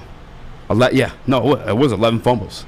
Fields so as much as he can run the damn ball, 11 fumbles is quite a bit. Hey, cough it up. And we have the reigning, defending NFC Defensive Player of the Week in Kirby Joseph active, and I'm only screaming because I'm hyped about that because Jeff, that's 3 games in a row this kid has turnovers. Fumble against Dallas. Fumble against Miami, 2 interceptions against the Packers. Oh, and before that, don't forget, back in Dallas, dude had 2 dropped interceptions. Kirby's coming along. It's crazy, bro. And think about it. He's a month younger than me. Wild. Think about it. Lacking, fam. Bro, what am I doing? Got you beat. Kirby Joseph's making plays in the league. And also, the crazy part is, he didn't really play at the beginning. Imagine if he. And again, Tracy Walker's injured. He struggled in that Seattle. He did. It was a rough start, but his ability to adjust and get better. Again, this is a guy who played receiver in college, switched to safety, played majority safety or mostly safety his last year in college. Had 5 picks. Yeah. He has his ball skills. Yeah. And you're seeing that on display. 2 forced fumbles, 2 picks through 4 games. Yep. So hey, man, he's If you guys do the sell and buy stock, you buy that stock for Kirby. Buy. 3rd round pick, man. Brad Holmes does it again. Might I say, too, everyone was ready to fire AG after that Seattle game. I was level-headed. I watched the film before I run to fire that guy. And I'm seeing Kirby struggling out there. I'm like, he's a rookie. He's a 3rd-round rookie. You're banking on rookies. The positions, he only played 1 year as a safety. This is his first year as a safety in the NFL at the pro level. You know what I'm saying? Give it some time. I defend the Glenn, and I bought, and now it's worth selling. I still believe in AG and Brad Holmes. I mean, hell, man, that's more of a nod to him. Yeah. I didn't. Can I ask you something? What up, though? Would you rather have Cal Hamilton at 2 and draft an edge in the 3rd round, or would you rather have an edge rusher? You could ask these questions now, but in hindsight, you got the hindsight part of it, right? Yeah. Kyle Hamilton is still ranked 6th among all safeties right now, so don't. I know he's got a sack on the season. He would have had his first interception actually on Monday Night Football too if it weren't for the color PI. Peyton was pissed off about it too. Yeah, no, I'm with you. I had to poke some fun at you. You're good, man. I love it. Hey, defense. And they're different players. Like Kyle, you could put in the box. You can use him in different ways. Nobody that's the hindsight argument that I'm saying is everyone wants to say that, but where were you at the beginning of the year? I'm not talking about you specifically. I'm talking about everyone in general. Screaming, clowning. You know what I'm saying for Kirby Joseph. Right. Where were you when we drafted him? You know what I'm saying? Nobody saw this coming. Yeah. Nobody did. I will say, and I'm not saying I saw this coming, but the one guy because listen, we do mock drafts. We did every Monday in the morning show. Yeah. The one player we had every week, it was either Jaquan or Kirby. Mm-hmm. That was the 2 safeties we wanted. Because again, you're watching film, a guy who had 5 picks. I'm like, I want that. I want a ball hawk. Yeah. And the fact that he was here, it's just crazy how it plays out. He was a great pick. There was one guy who may have called it, and I don't think people who have called it definitely see it happening this quick. Russell Brown, Studio B. We did a mock draft together. He had Kirby in the 3rd round too. Yeah, that's where we had him as well. It's a great pick. But and it's crazy. The Colts picked Nick Cross right before him. So the Colts. I wasn't a fan of Nick Cross. That bag. I wasn't a fan of Nick Cross. Yeah, Kirby. Great defense on the field belongs to Kirby Joseph, but off the field, where's it at, Jeff? Listen, I got a defense for you that's always reliable, unlike the Lions' defense currently, and that's Guardian Alarm because they keep you safe and give you peace of mind. Whether you're at home or on the road, they're 24/7 local monitoring. Make sure what is important to you is safe. Call 1-800-STAY-OUT for peace of mind. Call 1-800-STAY-OUT right now and let them know your friends at Woodward Sports sent you. The sports marketing agency would not be who we are without great community partners like Higuera Health and Carol Zuniga. It's an awesome opportunity to partner with your organization. Higuera Health is a comprehensive behavioral health organization. We serve children through older adults with mental health, substance use, and developmental disabilities across Western Wayne counties, and really excited to now be in downriver communities as well. Give us a call at 734-458-4601. You don't have to go to the beach, man. You don't have to get your butt crack full of sand. You just need a little chili peppers, man, to get that glowing beach chili peppers tan. Woo! With 26 locations in the Metro Detroit area and more coming, Chili Peppers Tanning is where you'll find the cleanest salons in the D. Join the Pepper Club for the best deals on unlimited tanning. Head to chilipepperstanning.com. You just need a little chili peppers, man. Woodward Avenue, the first paved road in America. Woodward Sports, the first sports network born in Detroit and made for Detroit. Get your customized approach to weight loss at Custom Health Centers. Think of all the ways that weight affects your health. Mentally, emotionally, spiritually, and physically. You might even run a Claire's and get your ears pierced for no reason. It matters, guys. Custom Health Center is blessed to have over 20,000 successful stories. It has been our honor to help many professional athletes to lose weight and improve their health. People like Detroit Lion Eddie Murray and Detroit Pistons Rick Mahorn. Start losing weight today. Call Dr. Jason and Custom Health at 844-789-8446. That's 844-789-8446. It's my first time doing that one. What up, though? Welcome back to Woodward Heavyweights live on WoodwardSports.com. I'm your boy Easy, joined by my guy Jeff Iafrate. If you haven't already, make sure you hit that like button. Be a friend, tell a friend, share the stream. Yep. Let's get the show popping, man. By the way, check out WoodwardSports.com, man. Beautiful merch. Yes, sir. I got the quarter zip. Tons of stuff. I mean, it's awesome. Read the articles. Yes. The website's it's it, man. It's Himmy Neutron, that website. It's him. It's him. That's sexist. Let's get into Alec Burks, man. Yes, Alec Burks making his Detroit Pistons debut tonight. What are you expecting out of that? I mean, It's not. I mean, this is like I'm not going to do like a deep dive on Alex Burks. I do think he does provide something that they lacked, and that's more scoring with the second unit. He provides more shooting, which is at times they've been inconsistent. Besides Bojan, really, and Sadiq Bey is kind of up and down. They haven't had consistent in Livers as well. I mean, Livers can get to another level. He could be a little more consistent. Burks just provides veteran leadership. Especially coming off the bench, so I'm all for it. I would like to see Burks with Cade, and with Bagley. I want to see everyone playing together, but I think Burks is gonna do good things, man. Like he's a double-digit scorer. He can get you 10, 11 off your bench, and I think Dwayne Casey's gonna like him a lot for as much time as he's playing Diallo, or he's giving minutes to Corey Joseph, or he's giving minutes to Kevin Knox. Burks is a guy you're gonna you could play down, especially down the stretch. Like he's reliable, so I'm all for Burks, man. I love it. He's versatile, and he's playing his old team in the Knicks. So that's going to be interesting, that's a good point, too.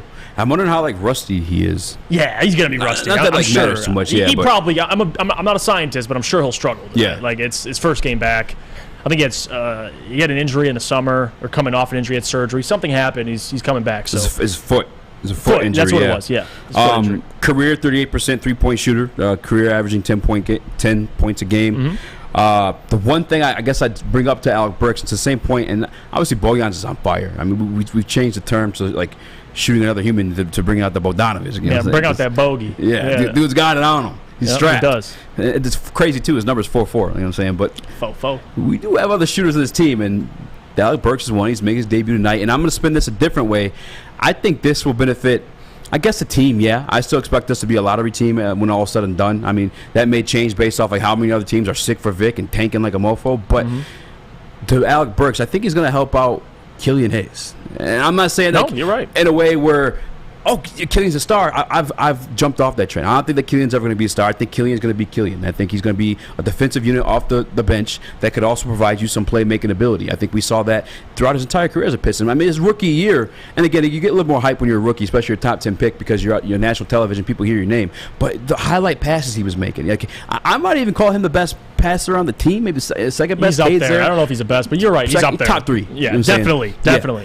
And once you get a guy like that, because obviously we know offensively Killian's just limited. It is what it is at this point. But what I said he's always could be for you, and this is probably an outrageous comparison, but it's the only way I could paint the picture for you is a 6'5" Rajon Rondo, where he never really scored much for you, but he's going to play some mad defense. You know what I'm saying? He's going to play like that. He's going to bring the intensity on defense side of the ball. Right. And he's going to make plays for guys that can score. So having an Alec Burks, especially off that bench unit, it's going to make Killian more effective. He's going to that's what I'm looking forward to. That's at least what I'm thinking, is he's going to give Killian some assists. We'll start seeing something pop for the Pistons overall, but more so Killian, because as much as people love disrespecting him, come on, this is what he's gonna, dude. As much again, he's struggled at times playing with the starters, but given the bench around him he's playing with, for him to not to struggle, think about it. He was coming into the season with a bench made up of Bagley, Livers, Burks. You were thinking about seeing a little of Nerlens Noel, but it's Duren. I mean, he's made an impact. He's playing right away, Man, which I love again, that kid. Great pick, youngest player in the NBA.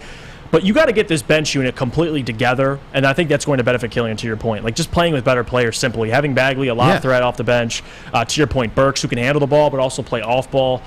You're spot on. I think right now with the bench currently, there's a lot of more pressure on Killian. There's not enough spacing. So Burks will help out in that aspect. But I think with Rondo, to comment on that comparison, the thing I'm just painting the picture, though. I'm not saying he's going to be him. I actually don't mind it. The only thing.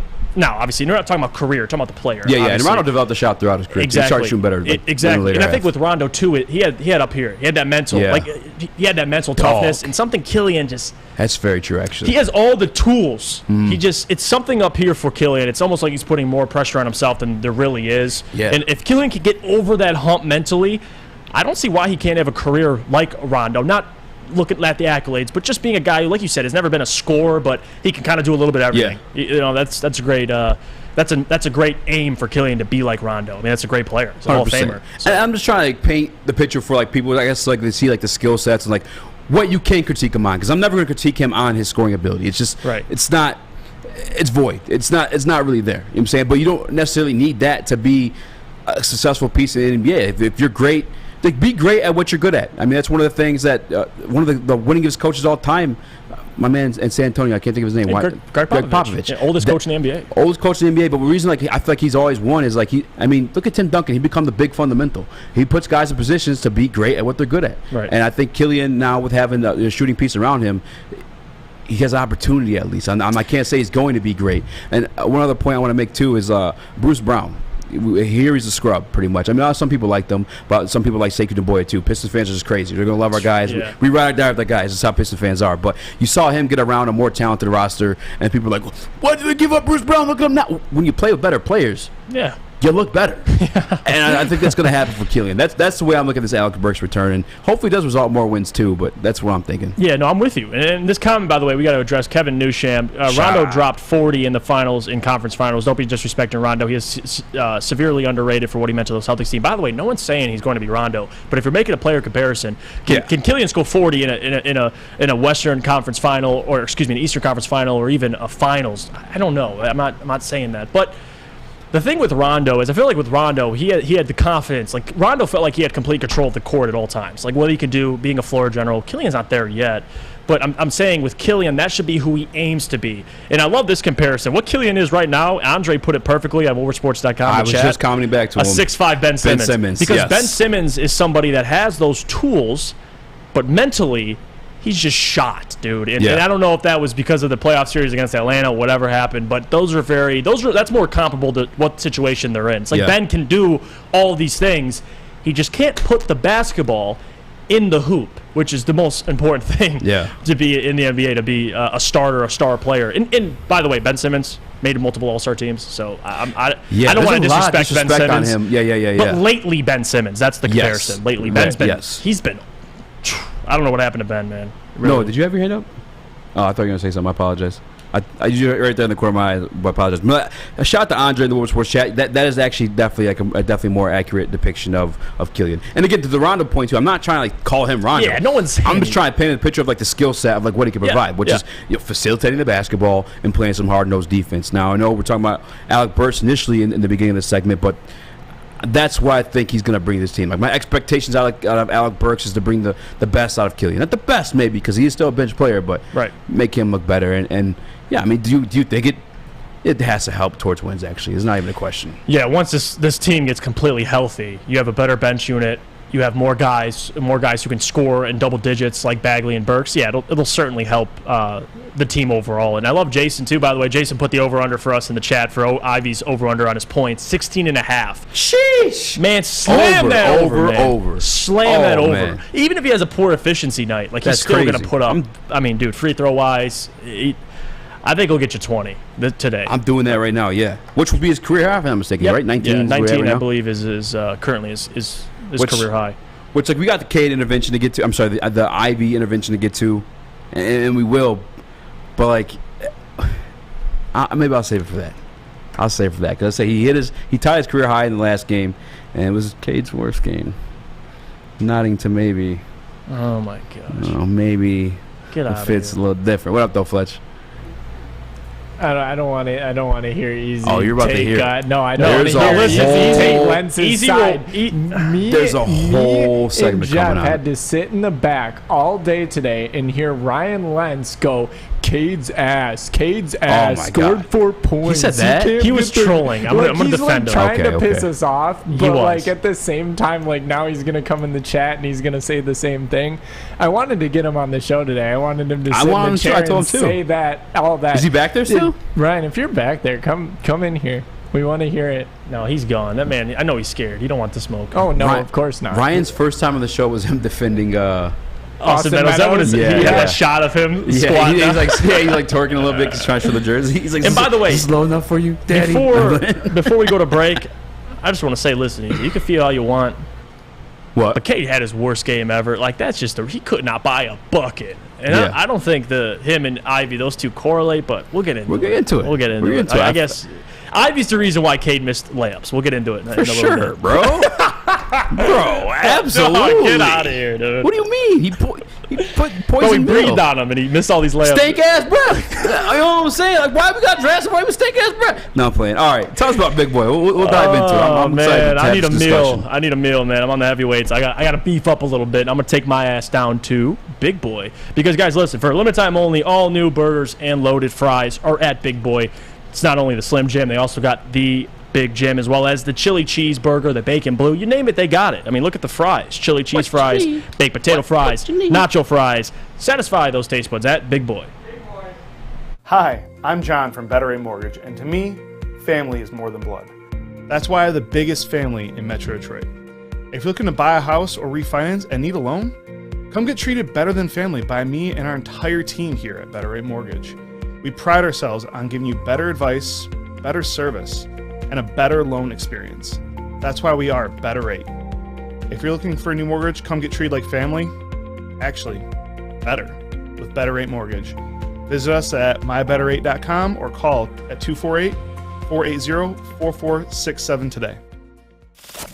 We don't like to brag that we are the toughest sports network in Detroit, but we do have a guy named Darren McCarty on our side. Lemieux and McCarty, who've had a good knockdown drag on. There they go, right on the whistle. They were talking to one another.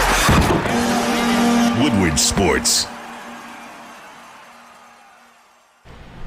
Man, listen, I'm Italian, so I got the tan. I don't really need to go to Chili Peppers tanning, but listen, if you guys do winter's coming, you can't go outside and simply just tan in the sun anymore. But you can go to Chili Peppers Tanning because it's where you'll find all the cleanest salons in the D, spotless, sanitized rooms, trained and certified tanning professionals. You can join the Pepper Club for all the best deals. They'll beat all competitors by $5. ChiliPeppersTanning.com. Hottest bulbs, hottest deals, darkest tans, your Vitamin D headquarters, 27 locations, and more on the way. What up, though? Welcome back to the Woodward Heavyweights live on WoodwardSports.com. I'm your boy Eazy, joined by my guy Jeff Iafrate. We got Fletch in the TD booth. Noah the murderer and the ones and twos. Be careful what you guys say in the chat. I saw you talking that mess.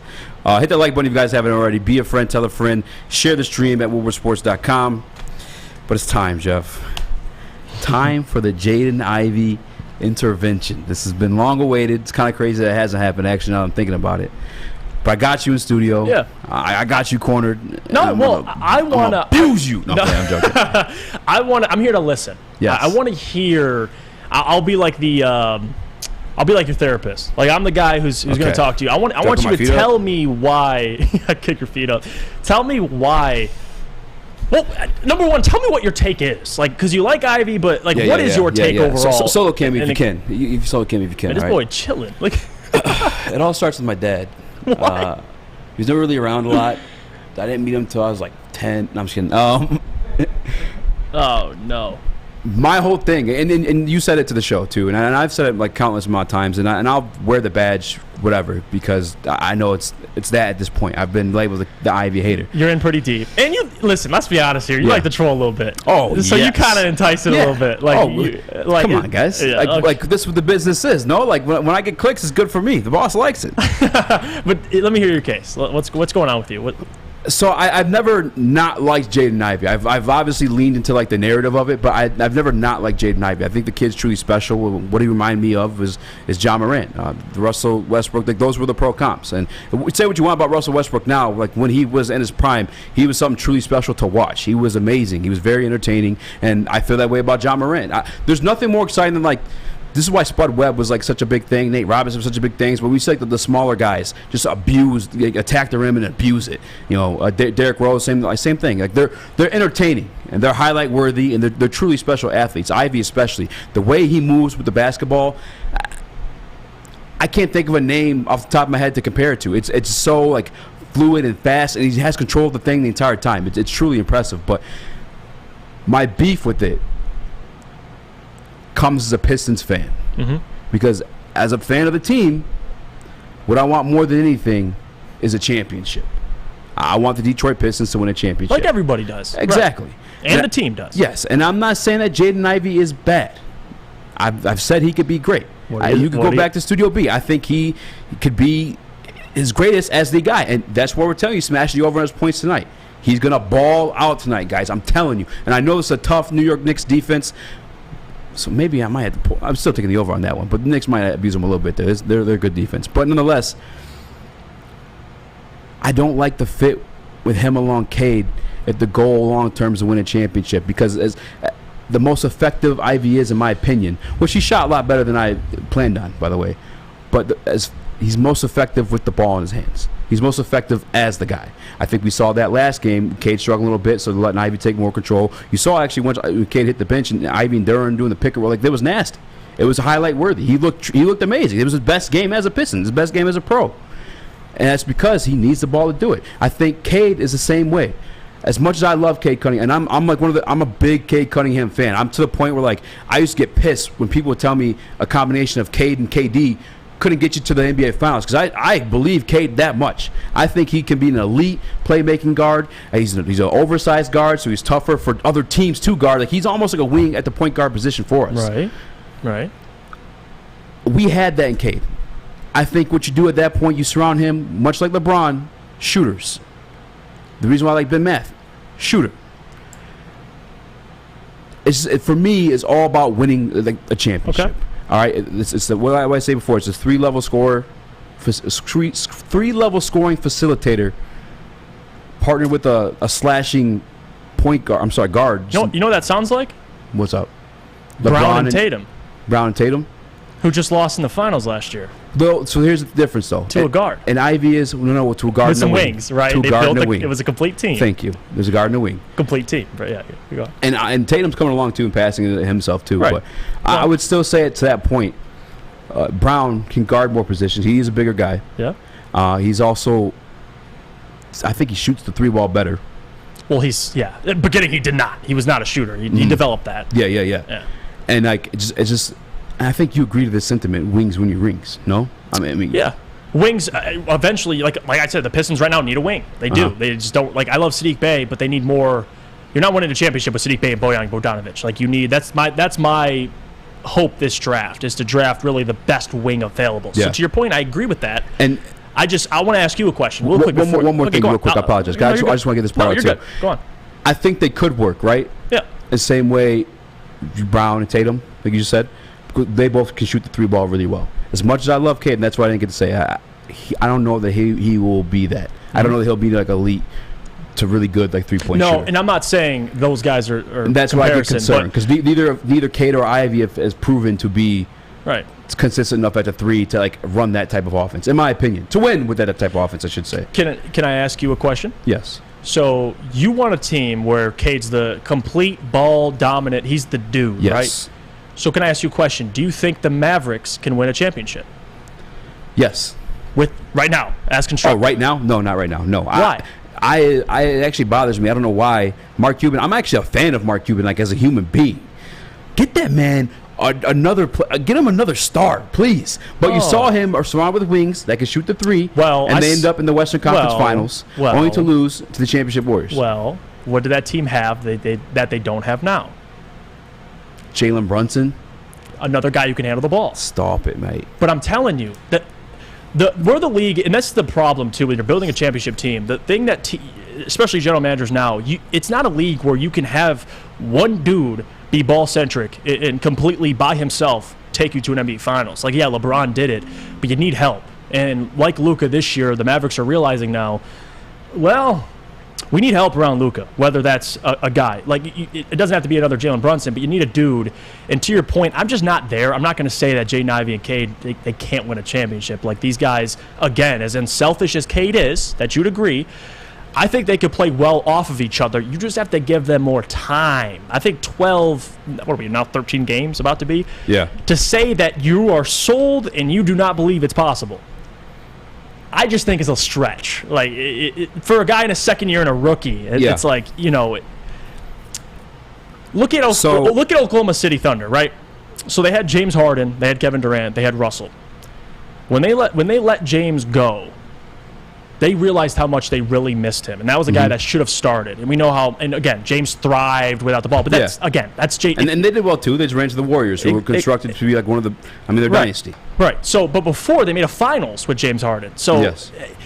I'm not going to say that. I get where you're going. Wings definitely help, and the Pistons do need a wing right now. I think a wing is more important than a secondary ball handler. What about Ivy and a wing who's really good? Does that sound enticing to you? That would be lit. That'd be awesome. Well, what about that? We got to get to that point. But at the same point, too, like, I think I'm not trying to limit like Ivey again. I think he'll be great, but I think Cade is the better like playmaker of the two. I think he's the better playmaker of the two. I think he's hard to guard the two. Like he's more cerebral in his game. That's why he could play with like the. I say about being real about Cade. He's not the most athletic guy on the court. Right. You know what I'm saying? I think that's why he's able to excel in this league. I mean, this is like the best basketball league in the entire world, right? And he's still able to put up like what he does as a less athletic guy. And it's because he's mentally between the ears, he's got it. And that's why I think that's who you want the ball in his hands. Now, yes, we add a wing for sure. That'd be the thing, but I don't know that. Like, I think Cage is limited when he has to like lend the ball to Jaden Ivey for him to be good too. Because at the same time, again, I'm not saying Jaden out of the two, I think he actually might end up being the better 3-point shooter. It sounds crazy to say at this point because I didn't think that going into the year. But in terms of catch and shoot, like, you know what I'm saying, playing off ball, I think Jaden's going to look like the better piece of it. But you need the wing, and that's why I wanted the wing in the draft. We'll see. But to your point about the secondary ball handlers, we had this conversation actually in the group text. Yeah. It was flames. We were going back and forth. Right. The past 5 champions, I asked you and Spinney, like who was the secondary ball handler on those teams? Right. Can you help me out here? Because what were they? It was Drew Holiday. Yep, along with it. Giannis is like a point forward, so it's now he can handle the ball. Giannis, you have Drew Holiday, Chris. Drew Holiday. Yep, and then last year the Warriors won. I could say Jordan Poole. That guy, they played together at times. So let's just use those two real quick because I don't remember the other 3, and you could write them down if you want. Who was more pivotal to that championship last year? And it's not fair because it's a team game, but who was more pivotal in your opinion, Jordan Poole or Andrew Wiggins? I mean, I think neither. I think it was Steph Curry. He won Finals MVP. Okay, but the second piece of it, Jordan Poole or Andrew Wiggins? I'd say Wiggins. I think Wiggins is the one who balled out more consistently than in that. Yeah, because of his ability to play defense. But Wings, I would argue it's close. Because Wings can guard multiple positions. They guard bigs. Easy. We don't disagree. This team's. Would you disagree that this team's incomplete right now? They're not a finished product. Like no, for sure. I've never. That's the thing too. Like as soon as he was drafted, and I had to post the Dolo video from my basement. I was like, I had to do one of those. I was wrong because like that's why I had to come down to it mentally. Is like, okay, this team's not done being constructed. You know what I'm saying? Which like a Wiggins right now would be great if you had a Wiggins on this team currently. Like a player like that. My God, yeah. And we got Zara here. I was gonna have him grab the mic, but we're kind of cutting closer to the break. We got a guy. Shout out to my guy. Ben The Bane Davis joined the show. He's great, the hottest thing on MMA Twitter. He's hilarious. Everything this guy, dude. I don't know how. That's actually one of the questions I got to ask him. But no, man. For me, it's the wings win your rings. And even get to the Drew Holiday point. Okay, nice. Who's more contributing to that championship, Drew Holiday or Chris Middleton? Who's a wing? But can I ask you this? You're right though. We're not done constructing. What did the Celtics need desperately last finals? I think Steph Curry and Andrew Wiggins was just easy. They needed a playmaker. Jason Tatum led them in assists. I think game 1 or 2. Like you can't. It can't happen. Like they need more play. Marcus Smart, great player. He's not a point guard. Yeah. They got Malcolm Brogdon, who's a floor general, and you see the impact he's making. Like you need a playmaker on your team. And again, Jason Tatum, he could pass, but they have another guy, Malcolm Brogdon. You see the passes he was making against the Pistons, by the way. I guess the difference I'd say at that point though, they had no ball handler. Outside, like Jason Tatum was forced to be that guy. Well, 2 guys that could play with the ball in their hands, 2 wings. I mean, you love those guys, 2 wings. Yeah, and guess what? They're in the NBA Finals. Yes, you know but they needed a guy like Brogdon. Only to lose the best shooter in the history of the league. So now we're downplaying it. Okay, I'm not downplaying it. I get it. But you're downplaying stuff by like, come on, that's who they lost to. The greatest shooter to ever do it. All I'm asking you is alongside a ball and ass wing and all Andrew I'm saying Wiggins. is this is where we disagree because we're going to go to break right now. This is where we disagree. Yeah. I don't believe the way to build a championship for Detroit is put the ball 100% in Cade's hands, take us to the promised land. I just don't think that's that's not how you win nowadays. I think you're wrong because I don't necessarily need a Jaden Ivey to finish the way. Like you see Luka do it. I don't want to compare to Bron, but Bron because even when Bron came up in the past 5. Come on, that's the thing. Multiple finals. I mean, that's the thing. Like you're asking them to be LeBron James, Dwayne Wade. I'm not asking them. I'm just saying that's an example. Yeah. So I don't know. You could die on the hill easy. All I'm saying is, for sure, in my opinion, you're not. And to say it's just Cade and get him a bunch of shooters. We're going to the finals. It's not happening. That's it. Okay, that's the way. I think Cade, Ivy, and some pieces. The one thing I will say too, real quick, when they're in their primes, to the Ivy fans out there, like no one's loved the city of Detroit more than him. I'm talking about in every single sport. Right. And those guys want to make it work. The city. They want to make it work. Yeah. Ivy's not a Westbrook, bro. They have different mindsets. Like Westbrook is stubborn mentally. And they're going to be like so like pop culturally like just cool where I think we might be able to get a free agent wing and maybe we do complete it. I've already said on Twitter though, If they make the finals, I'm shaving my eyebrows. Flat. I'll take that deal. I'll take that deal. But not before I tell you guys about the Butchery once more. It's the official meat supplier of the Woodward Sports Network, and you too can put that meat in your mouth. Maybe I shouldn't have said it like that. Wait, hey, yo. Call 248-682-COWS, 2697. Yes, 248-682-COWS. Or order online at thebutcherysl.com, where shipping is included. I know not everybody's nearby where they can go visit the butchery, but you can order with free shipping at thebutcherysl.com. For the Woodward Sports customers, the Butchery meats, eats, and treats sandwiches are die for Wagyu meats and artesian breads inspired by the legendary Chef Braid. Only the best for our meat-loving customers. An old-school butcher shop from a new-school perspective. Check out the Butchery. We'll be right back with Ben The Bane Davis talking UFC 281. Thanksgiving is all about family and friends. That's why Woodward Sports wants to send you and your crew front row for the Thanksgiving Day football game. Easy there. Hey, it's Thanksgiving. Shouldn't you be in Detroit losing a football game right now? That's right, you and 3 people that you're thankful for sitting in row number 1. So close you can hear the action, smell the excitement, and taste the glory of Detroit football. All you have to do to enter is retweet or share our post on Twitter and IG, and tag 3 of your friends or family. If all 3 of those people are following Woodward Sports too, and we pick your name, you and your crew will all get the best seats inside Ford Field. So hop on Twitter and Instagram and tag your crew. And we'll see you Thanksgiving Day at Ford Field. Brought to you by Lady Jane's and Custom Health Centers. Introducing the Planet Fitness Guide to getting that post-workout glow. Step 1, what's your why? More epic energy, better sleep, blow off steam? Step 2, join Planet Fitness for just $10 a month and get moving in our clean and spacious clubs. Step 3, bask in that post-workout glow. Join Planet Fitness today for just $10 a month. Join today at any of the 50-plus Detroit area locations. It's a great day to get some Centron in your life. Okay. There it is. Centron, here we go. Gotta grab the cranberry. Oh wait, it's 2 for $4. Gotta double up with the classic as well. Centron World, baby. Centron, available at select Krogers, and if you want to know how, go to @CentronWorld.com. You get dope like me. You know what? Why wait?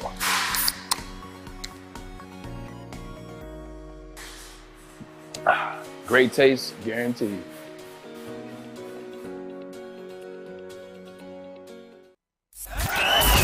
We are the network for Detroit by Detroiters. Welcome to the Woodward Sports Network. Time to talk about Swiss. Not the Detroit Lions defense, Swiss Insurance Group. Swiss Insurance Group and their employees are heavily involved in their community. It's very rewarding, but it comes with a great responsibility. If you sit on a local youth sports board, homeowners association, or volunteer coach, directors and officers insurance is a must. Make sure the kids, parents, and volunteers are all protected, and call Swiss Insurance today. What up, though? Welcome back to Woodward Heavyweights live on WoodwardSports.com. I'm the boy Easy, joined by my guy Jeff Iafrate, and we are both combat sports fans, and we are joined by another combat sports fan and commentator officially now too. Congratulations, my guy Ben The Bane Davis. What up, though, man? Good afternoon, gentlemen. How we doing? How are you, man? I'm fantastic. Happy to be here. This is a fun pleasure to be on the show. I popped in 2 hours ago, and I was like, boy, I'm early for this. So I've been watching Drive to Survive and eating curry. So I've had a really impactful afternoon. Ben, you're on fire on Twitter, dude. Yeah. And I remember actually a couple months back, you actually lost one of your accounts because for whatever reason. And I saw you're already back at 12K. You're killing it. You're so creative, bro. Like I thought, because me and Jeff like kind of like one of the only 3 dudes here that watch MMA. Yeah. And I thought I was the only one who like knew of the Bane. But Jeff was like, dude, can you get the Bane tomorrow? Like, I was like, bro, dude, the guy's king of memes, man. Like the memes are on point. The John Anik impression's on point. Like Ben, you do great work. I just had to tell you that. How do you wake up and do it every day? Like, is it stressful? Because you home run it every single time. Is it like, damn, like, no. How do I top that? I appreciate the praise. I do appreciate it. The reality is, it's just an account on Twitter. It's nothing yet, boys. This is stage 1 of the takeover. One day, probably have something to write home about. But currently, the Twitter account, it's fun, but it's step 1. Dude, you're killing it, man. Jeff, I know you got some questions about UFC 281. 281 this weekend, and we got a lot of banger fights. I want to ask you, we'll start with one of my personal favorite fights. I'm going to get your thoughts on it. Chandler versus Poirier. I mean, listen, as much as I get it, the title fight, you got to have Carla and Wei Li, but you can make an argument. This is probably the second best fight see tonight, tomorrow night. I want to get your thoughts on the fight itself. Who do you have winning? And just your thoughts on now Dustin Poirier fighting after a long break off fighting. Haven't fought last since what? Charles Oliveira. Yeah. Since 2021, UFC 269 got choked out. But like you said, consensus people's main event. I think that in terms of fireworks, this matchup at 155 does determine potentially the next lightweight challenger for that throne. But in reality, it's a fight that's not going to go the distance. I'm not sure if we're betting boys here on this podcast network. Yes, sir. Yes, sir. This is not going through the full 15. I have that on DraftKings at plus 100 right now. Hammer that line. You've got Poirier, who's one of the best swarmers in the business. When there's blood in the water, he finds that finish. Chandler on the same side of that coin, equally as explosive, but not as durable. Guys, I don't like Chandler's durability. Gets knocked down by Ferguson. Yeah. This version of Ferguson gets knocked down by Gaethje. No disrespect there. Fair point. Gets knocked out and clubbed out by Charles Oliveira. The only fight that he wasn't knocked down in the UFC was against Dan Hooker, which Hooker threw 0 strikes. So when you talk about the power of Poirier, I think that Louisiana hot sauce is going to present itself in this lightweight matchup, and I think Chandler's going to get sent packing. 100%. Actually, Max Holloway is like one of my favorite fighters in the UFC because I actually got the chance to meet him while he was champion. He's like one of the most humble dudes ever. But he was talking he was the best boxer in the UFC. I was like, dog, Poirier up there. He just boxed your ears off when he moved up. He found out. Yeah, he found out. Messed around, found out. Yeah. That being said, I guess I kind of know what I think. I don't think it'll happen, but like we see it with Yoel Romero and Chandler's a wrestler too. Like, do you think? I guess in terms if he wants the belt so bad, you think he taps into that wrestling and takes Poirier down and tries to win that way?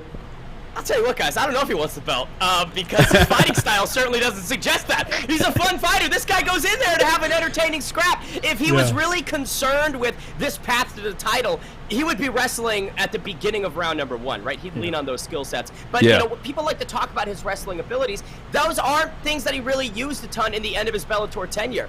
He was way more a hands guy, way more of a striker. So as accredited as he is in the wrestling domain, those aren't abilities that he ever really leverages. And so when it gets brought up against a guy like Poirier, absolutely, it's an avenue to success, but it's one that I can bet my bottom dollar on that he's not going to take.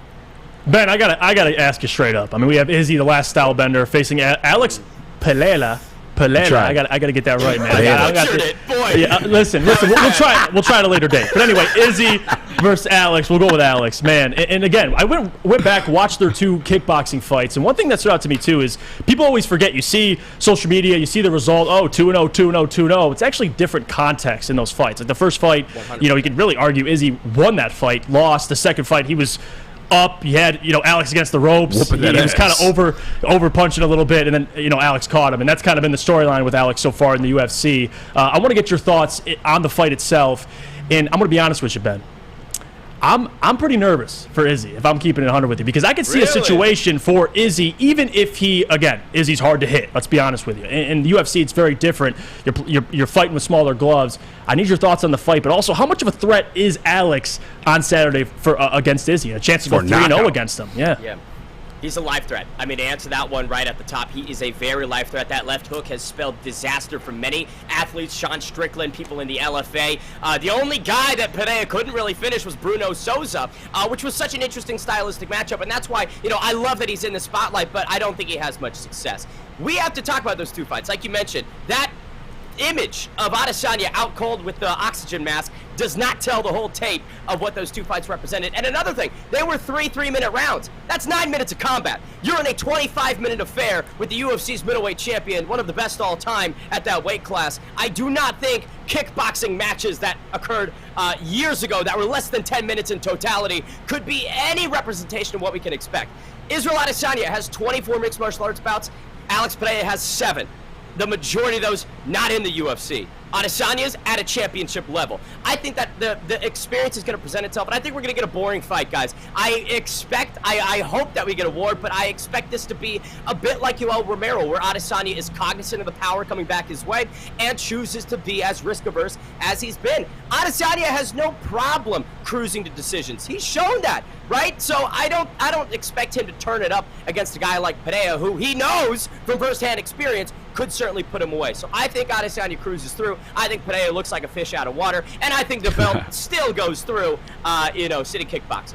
That's a great point, actually. The actual 25-minute combat experience and championship rounds, that is in Izzy's favor. I kind of expect I think we're going to have a barn burner a little bit there, because I think Izzy has something to prove, man. I don't know if you guys saw it. I think actually used your Twitter account. I might have seen it from, but he was speaking with DC during the weigh-in shows, and he was talking about how he's cutting off the angles, and then they put up the highlights, and just Izzy getting bopped in the face. Yeah, disrespectful. Disrespectful.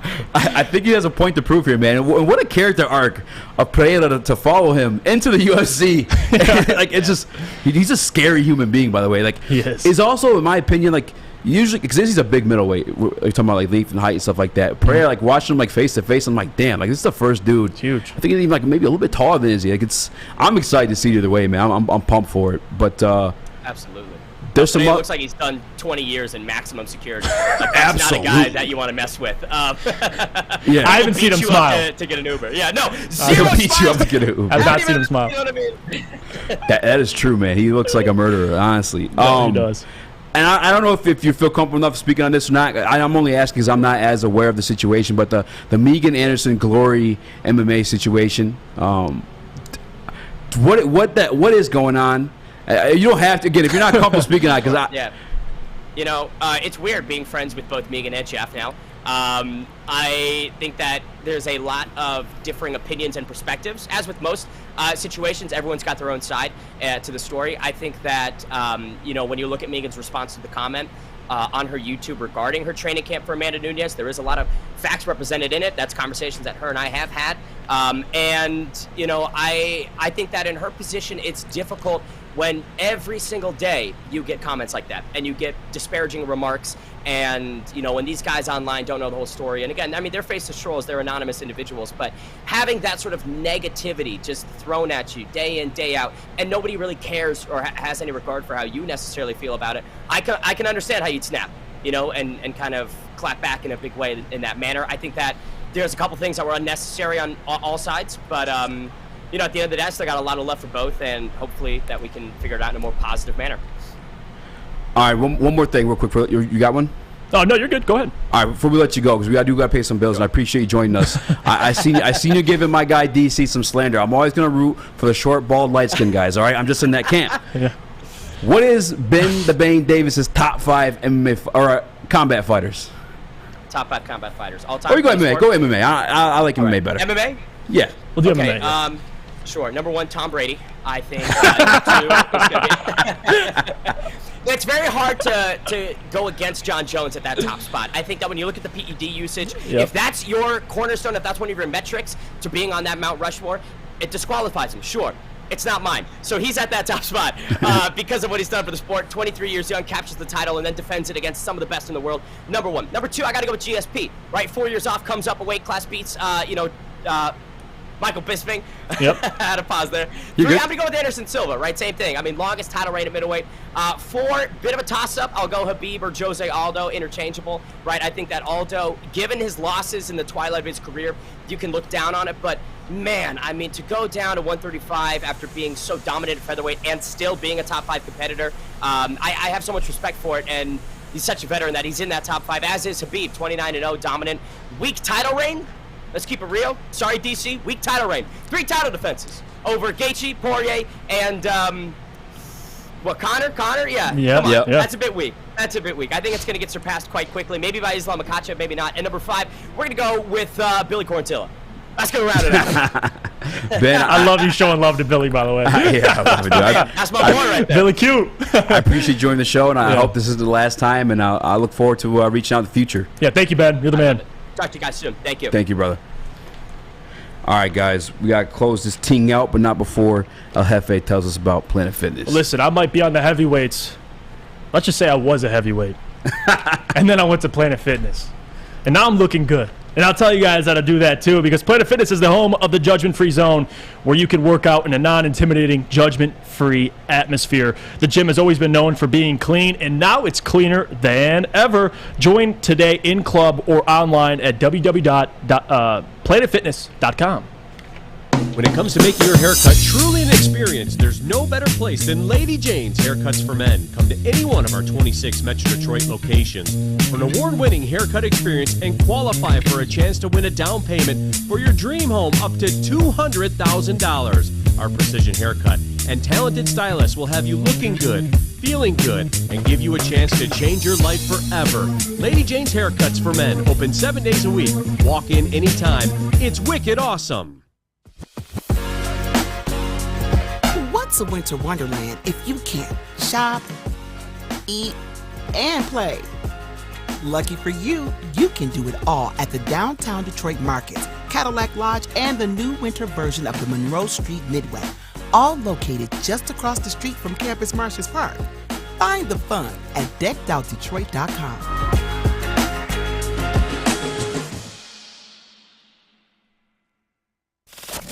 We don't like to brag that we are the toughest sports network in Detroit, but we do have a guy named Darren McCarty on our side. Lemieux and McCarty, who've had a good knockdown drag up. There they go, right on the whistle. They were talking to one another.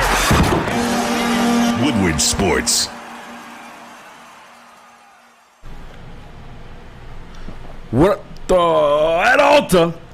Uptime matters. Alta Equipment has everything you need to get the job done. You got a big project coming up? Alta Rent has you covered. Call them today, 844-GO-TO-ALTA. Again, that's 844-GO-TO-ALTA. Alta Equipment, where uptime matters. What up, though? Welcome back to Woodward Heavyweights. Live on WoodwardSports.com. It's pause. Like, we had a good run. This is a good ass show. Yeah, it was a lot of fun, man. I hate that you're in so early, because I'd love to have you on later on. Because I mean, I feel like we could have gone along with the basketball thing. We had Zara in here. He got all geeked up to hop into. But we'll do it in the future. I'll come on, you and Spenny. I'll sit in the chair. We'll chop it up. For sure. We'll chop it up. If Spenny can't skate Flannel Sam's basement, it's going to have to be you full time here, man. I'm sorry. I do 2 shows a day. But I want one more time. I want to shout out my guy, Chef Dave from the butchery. He's got out of the hospital dealing with the situation himself. And we want to show him some love. We're doing a Foodie Friday. Next week, we'll actually be in with Chef Dave. That sounds good. Dude, but you should come. I'm down. I'm come. Why? I don't see why not. Dave's the man, dude. Dude, he's honestly the coolest dude. Make sure you guys, hit the like button if you guys haven't already. Share the stream. Be a friend. Tell a friend. WoodwardSports.com. Here is one of the videos from Chef Dave that we did prior. Next week, I'm telling you, we have a new lineup because we're going to eat some new foods. So check it out. How do you want me to do the intro? However you want to do it. Tell them where we're at. All right. What's up, guys? It's easy.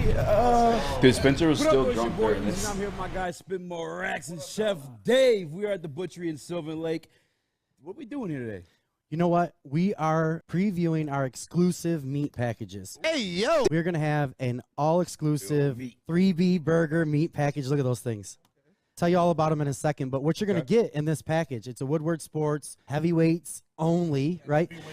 That's right. Free shipping. Free shipping. It comes in the box. Let me grab this box. Look at this. Look at this, Spence. Comes in one of these big-ass boxes right here. Open it up. And what you get at home, we got our seasoning. Got some pickles. And then there'll be two packs of these bad boys right here. 2 6-packs of the 3B bacon brisket burgers. And what they are is a blend of short rib, Wagyu brisket, and some thick-cut bacon. What kind of seasoning is this? This here is our steak and chop seasoning. It's a special blend that I put together over all the years of working in steakhouses and things like that. Goes great on all the steaks and chops. So we threw that in there. We threw the pickles in there because the pickles are great on the burgers. Why don't you guys grab a burger and get in there and try it and tell me what you think for that special package. That special package is $125. It's $125. You get 12 of these 8 to 10 ounce bacon brisket blend burgers. Try them. There you go. Let me get that off there. A little lettuce action. Meat to meat. And it also comes with some of our butchery blend pickles. I was about to say some of the pickles are good. I'm a big pickle guy. I'm Pickle Rick! Yeah, you guys make the pickles and the seasoning in-house?